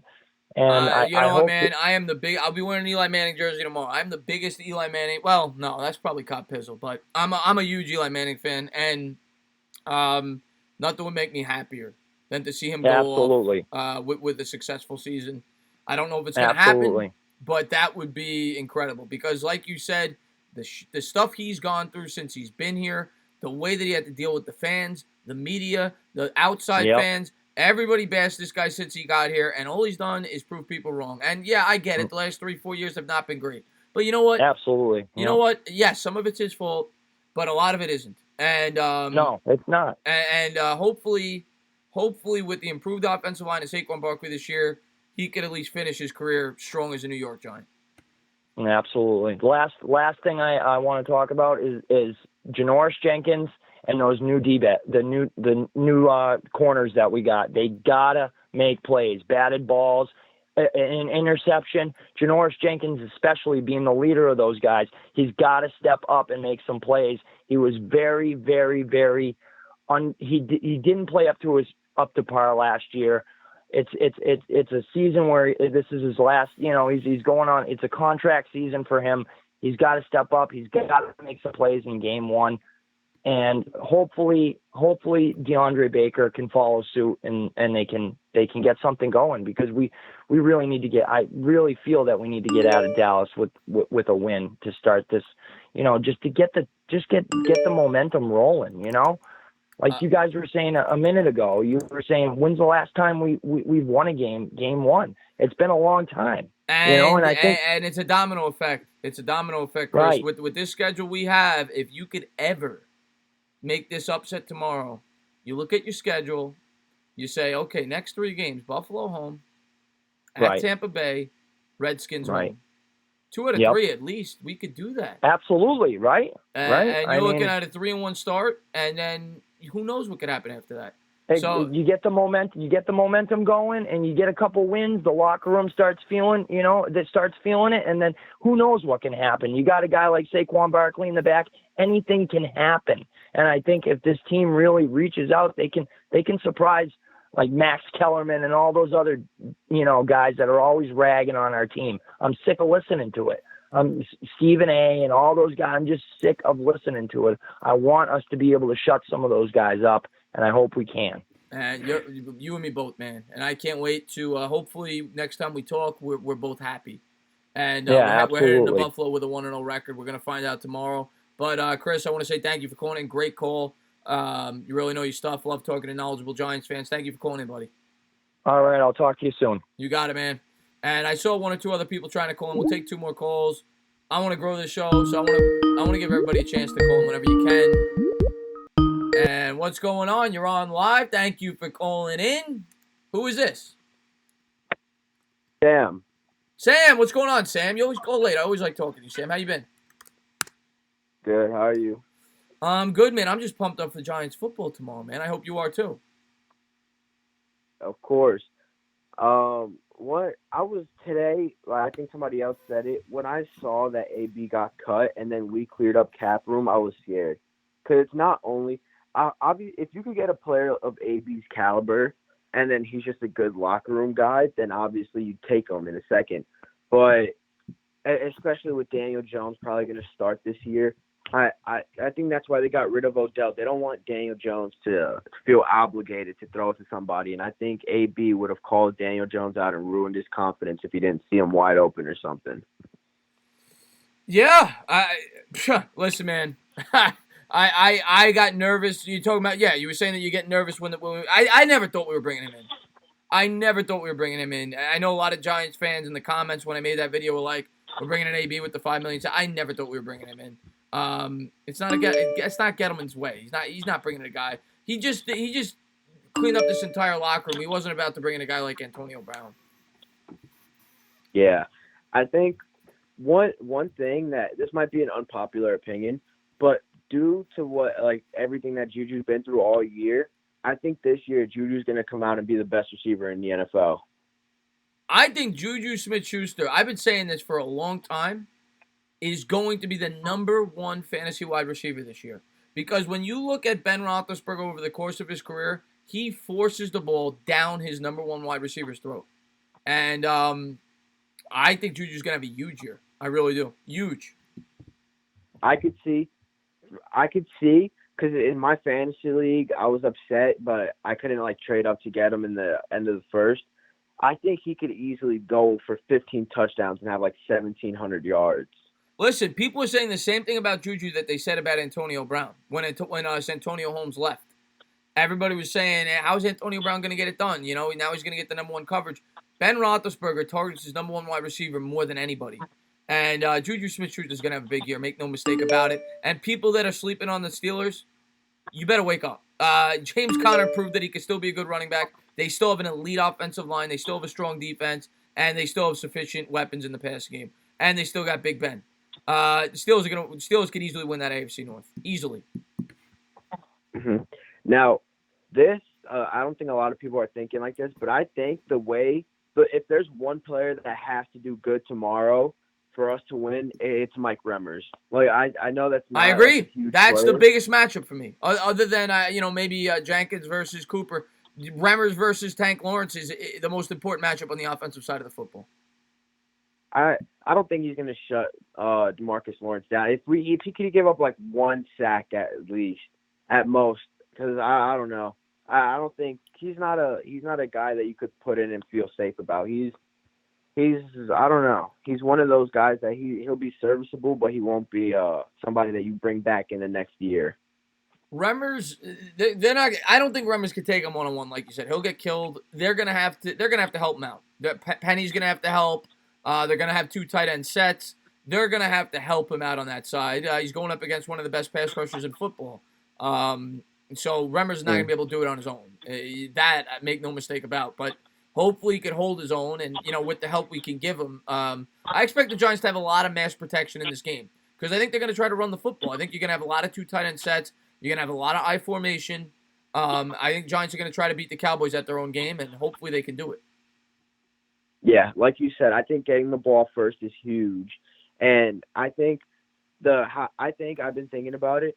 Our first drive, how I could see us scoring a touchdown if we get the ball first and putting out a statement is if I think we're going to run the ball a few times, get a few first downs, and then when no one's expecting, hit a play action and hit Ingram up the seam for like 60, 70 yards. Like some crazy amount of yardage. That's where we could beat them in the secondary off a big play. If you get them to cheat up, I think they are vulnerable on it. I've been saying a wheel route the whole night. I could see them trying to hit Saquon on a wheel route out of the backfield. Evan Ingram up the seam. I think that's where, if you could establish that ground game, they are vulnerable in the secondary. And I just want to say thank you to everybody that is still here. It is. I still got over 130 people in here. I never look at the numbers. I had to pull up my stream because my chat went down. I thank you guys. Thank you guys for being here. I love doing this call-in show, and you guys have made this incredibly fun. I plan on doing this a lot more in season, so I hope you guys come back. What are your expectations this year? Like realistically? I think realistically, 7 wins or 8 wins. 7 or 8 wins, realistically. I think that everybody's saying it's just week 1. This is going to make it if we go to the playoffs or not.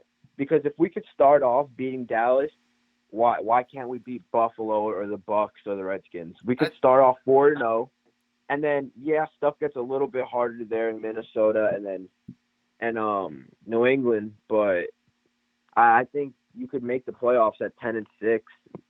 I've been saying this forever. If we ever beat Dallas, that changes the whole complexion of the season. It changed the whole complexion of the season. Everybody that's saying, I see it now. Somebody says LMFAO 5 wins if you're lucky, and you have every right to feel that way. We've won 5 wins. That's our highest win total in the last 2 years. So people have every right to feel that way. That's what ESPN's saying. That's what Fox Sports is saying. That's what every fan base outside of the Giants is saying. So I get it. But if the Giants ever won tomorrow, people aren't going to be saying 5 wins at best. So we'll see what happens tomorrow. Really? Did you not see the ESPN made a new report on how they think the NFL, like the records? They had the Giants going, I think it was 7-9 or 9-7. It was one of those. Yeah, I think it was 9-7. That surprised me. I think it was 9-7. Yeah, I didn't think. And we normally don't get love. You know that, Sam. We don't get love from ESPN. Yeah, I don't know. I think we're going to be, this year, I think maybe we'll get like 7 wins. But I think next year is our prime chance to win. Because I think next year we're going to have a lot of money. We can go out and get those big names like Jack Conklin next year. Get a good, or we could fix the offensive line with him, and then I think we'll have a perfect line. And then I don't really know who else is in free agency next year. Conklin, and there's another, Darrell Williams is also a free agent. They signed him on a 1-year contract. There's a couple of other, there's another right tackle too, I forget, but those are some of the, there's one of the, I forget.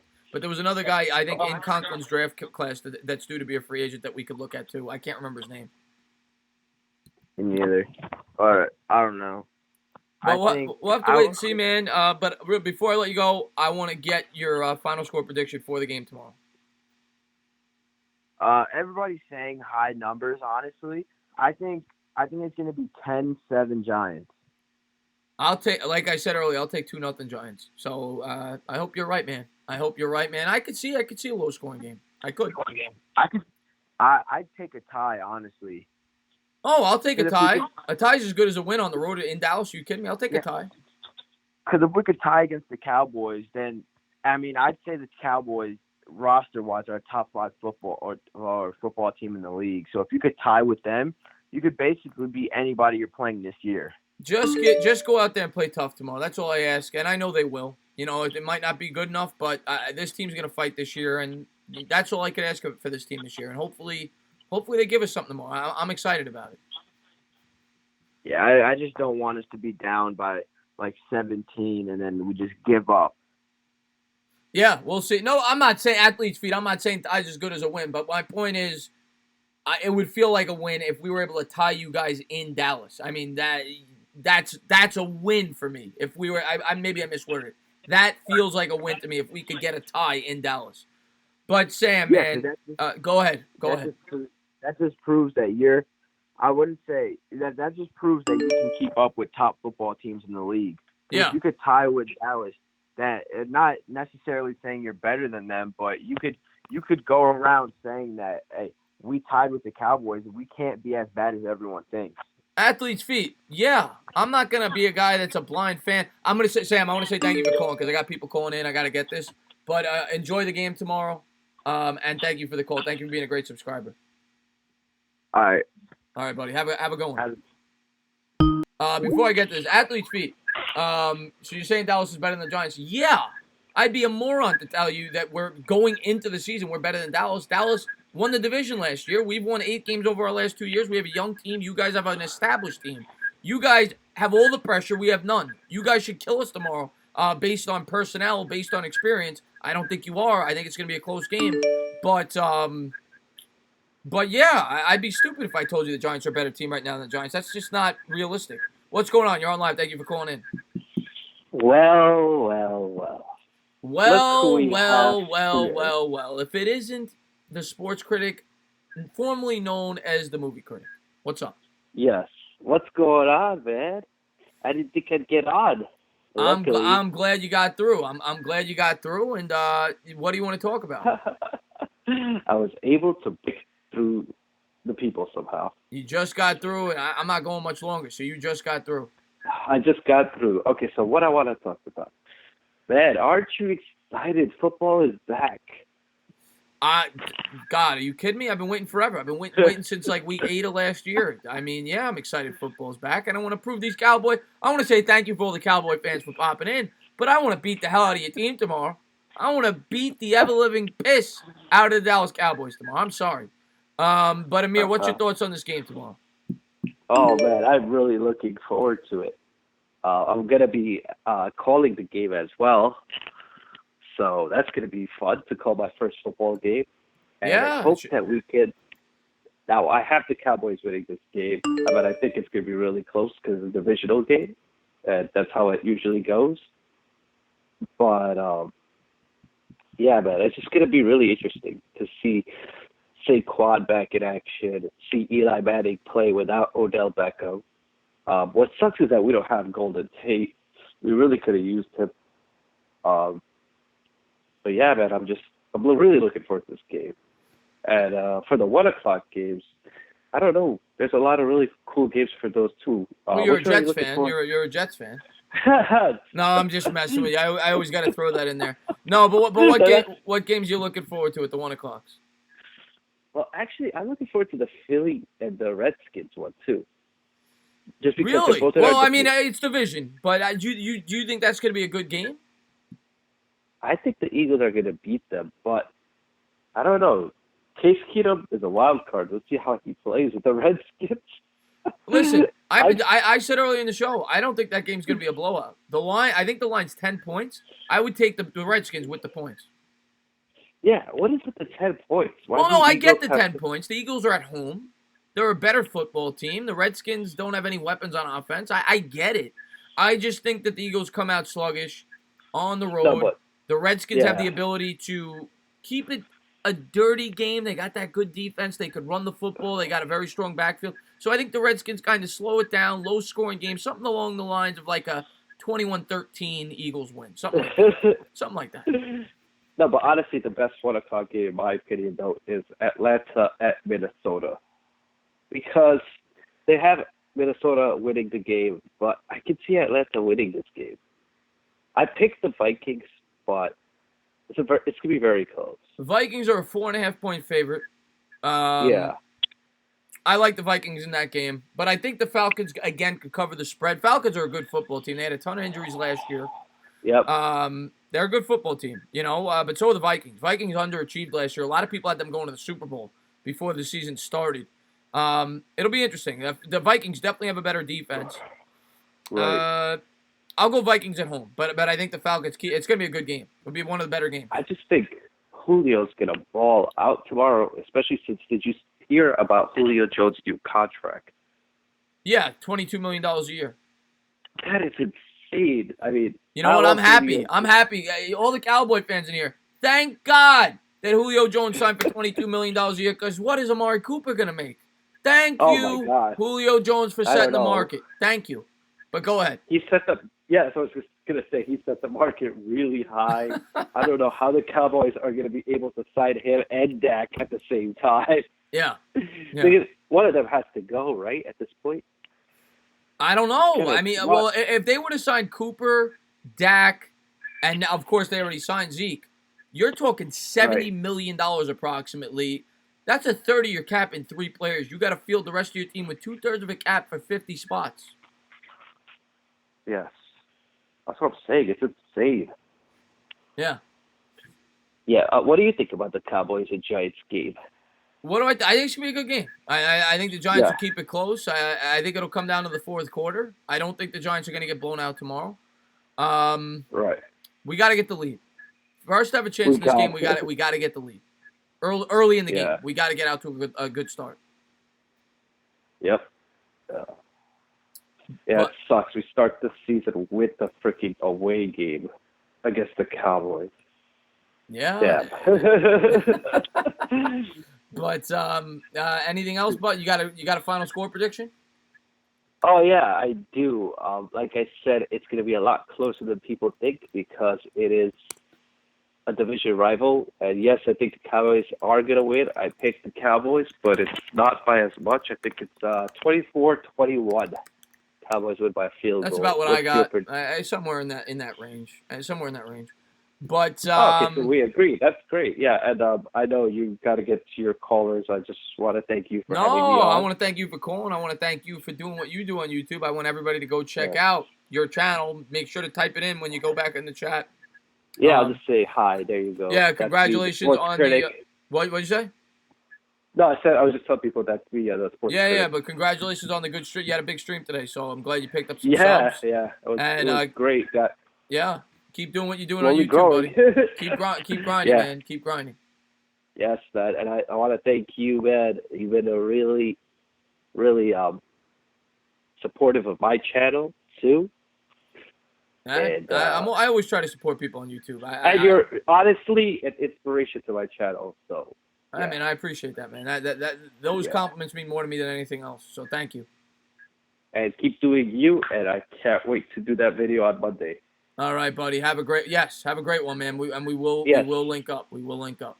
Definitely have a good one and take care. And hope you get some good callers. Yeah, Mira. Enjoy the games tomorrow, buddy. Enjoy the game. Yeah, I will. Let's go Giants, by the way. And good night. All right, have a good one, man. Make sure to type in so people can subscribe to your channel. Have a good one. I will. Have a good one. Let's see what we got here. Let's see. We'll take one more caller. We're going to go to 2 a.m., guys. It's 1:53. We'll take one more caller if somebody wants to call in. I saw somebody was calling while I was live with Amir. I'll give you a couple of minutes, and then we're going to call it a night. I cannot believe all the people that came in tonight. What a fun stream this was. Cowboys fans, Giants fans, the chat was lit. It is going to be so much fun. I need everybody going over to Bad Dog's channel tomorrow. We're going to be calling that game live on his channel. We're then going to be doing the Sunday night game on this channel. We're going to be, switching on and off with the Giants every week. Week 2 will be me. Week 1 will be him. 3, 4, go back and forth. So I hope everybody comes by tomorrow. We have a lot of fun, whether you're a Cowboy fan, Giant fan. One more caller, then bed. One more call, and nobody calls. We'll keep a call. I'll just hang out with you guys for 5 more minutes. Falcons fan here. I appreciate you for tuning in, Bone Car. Everybody that was here. There we go. The last caller. No pressure.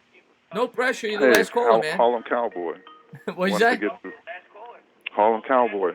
Oh, Harlem Cowboy. I love talking to Cowboy. So you're from New York, but you're a cow. Oh, well, obviously Harlem Cowboy. I was looking at the area code. But just do me a quick favor. Could you just turn the volume up in the background? Yeah. So big Cowboy fan. So how did you become a Cowboy fan living in New York? Oh, I've been a Cowboys fan all my life, man, since the 80s, truthfully. Wow. Good stuff, man. Good stuff. So tell me what you think about this game tomorrow. Tell me what you think about my Giants and your Cowboys. Well, it's going to definitely be a tough game because all division games are. But I just wanted to see if you agree with me on a few points. Yeah, go ahead. Do you think Dallas have the best receiver, the best running back, the best cornerback, the best defensive end, and the best linebackers in the division? I agree with some of those, not all of them. Cowboy fans are going to hate me, but this is my honest opinion. I'm not being a homer. I think Saquon Barkley is the best running back in football. I agree with the wide receiver. I think you guys do have the best wide receiver in the division. The linebacking core, you guys might have the best linebacking core in football in general. What you said, corners? I don't know if you have the best corners in the division. I'd have to think about that. I don't think anyone in the division has great corners. And then what was the other one? Oh, you don't even have to say linebackers. No, linebackers, you guys have the best. I agree. But running back, I'm going Saquon. I'm going Saquon at running back. I agree that Barkley is up there. I wouldn't make him better than Zeke yet. He has to do it again because now they're going to key on him without OBJ in the lineup. So now he's going to have to show that he could do it. Zeke showed he could do it when we didn't have receivers. That's a good point you bring up. We had receivers. It's a good point you bring up. Now, one thing I will say, he did prove he could do it 4 games last year without Beckham at the end of the year. But you're right. He's got to do it for a longer period of time. Zeke's done it for 3 years. I get that. My counter-argument to Zeke, whenever I get in, because I get in this debate all the time, with Giants fans, Cowboys fans. Zeke, his second year with the Cowboys, averaged 4.1 yards a carry behind one of the top 10 offensive lines in football. Barkley last year averaged a full yard more per carry behind the 25th best offensive line. Zeke also fumbled the ball 6 times last year. Saquon didn't put the ball on the ground once. And he's one of only, I think, 6 or 7 backs in the history of football that had the amount of touches that he had not to fumble the ball in a single season. I also think Saquon's a better receiver. The 2 areas where I think Zeke's a better running back, I think he's a better short yardage runner, and I think he's a better blocker. I'll give him that. The 2 areas where I think Zeke's a better running back, I think he's a better short yardage runner, and I think he's a better blocker. I'll give him that. No, I think Zeke is a just better all-around back. Saquon is like how Barry Sanders was. He looks good, makes a lot of jukes, but Zeke get the job done all phases of the game. Hey, you know what? You're entitled to that opinion. I don't see. I get the Barry Sanders comparison because he is that elusive guy and he tries to make plays sometimes when they're not there. I get it, but I don't think he's If you go back and look at his numbers last year, Saquon didn't have that many. We all remember Barry Sanders used to have tons of big losses, right? He'd have the 5-yard loss, the 4. Saquon didn't do that often. Most of the time, he got back to the line of scrimmage. I think you're on a delay. I think you're hearing me on a delay. You still there? That's true. Yeah. No, I'm still here. Okay. Still here. It was echoing. Yes, but we're gonna see this season. I just don't think Saquon is that short 4th and 2 type of player to punch it up the gut. He got to swing it outside. I'll give you that. When it comes to that, I'll give Zeke that. I'll give him the advantage there. But, I mean, at the end of the day, they're both unbelievable running backs. And that's for sure. And I can't wait for this game. And we'll see tomorrow. Today, who's got the better football team. I'm worried about this game tomorrow. Game 1, division game. It's not going to be a cakewalk, but I like your content. Believe me, I'm going to be trolling you. Well, I appreciate. Listen, man, I welcome everybody. As long as you're respectful. You can troll me all you want. I appreciate you checking out my channel. As long as you're respectful, you can troll me all you want. I appreciate you checking out my channel. All right, have a good one. You too, buddy. Thank you for the call, man. Thank you for the call. I think he was listening to the TV. Had a delay there. 6 subs from 300. Can we please get Alex Sports to 300 subs? Can we do that? Going over there, check out his channel. Guys, it is 1:59 in the morning. I want to say, get some... Everybody in this chat get some sleep. We got to watch football tomorrow. Get some sleep. Get ready for some football tomorrow. Thank you guys for being a part of the stream. Thank you to everybody that was here. Authentic, Last Jedi, Nash. I'll shout out everybody. I always like to shout out everybody. Sunkum, Alex Fernandez, Chad, EDP, Dope Dawson, Chris Lavelle, Taylor S. She was here. Authentic. Thank you to everybody. Antonio Brown, Brandon Rogers. Thank you guys. You guys have a great night. Enjoy the games tomorrow. And I will see you guys soon. Nash, have a great night. Johnny Moon, have a great night. Antonio Brown, Forever DC, Alex Fernandez, Authentic, blah, blah, blah, blah, blah. Good night. Chris Sanoa, Rafael DeLuna. How about them Cowboys? How am Cowboy? Thank you for the call, man. Chris Sanoa, have a great night. Authentic. Yes. Make sure to hit that subscribe button on the way out. Hit that thumbs up. Last Jedi, thank you for your support. Benjamin Wellington, thank you for being here. Thank you to everybody. Seemed like it was a pretty peaceful chat for a Giants-Cowboys chat. Getting a quick call. I'll take it real quick. What's going on? You're on live. Thank you for calling in. Have a good night, Johnny Moon. Yo, what's good, man? What's up? I'm closing out the show, but I saw you calling. I took it.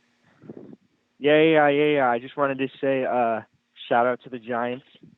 My money's on them. Faithful. Let's go. And let's go. That's all I got to say. Good night. Stand up, New York Giants fans. Let's get this win tomorrow night.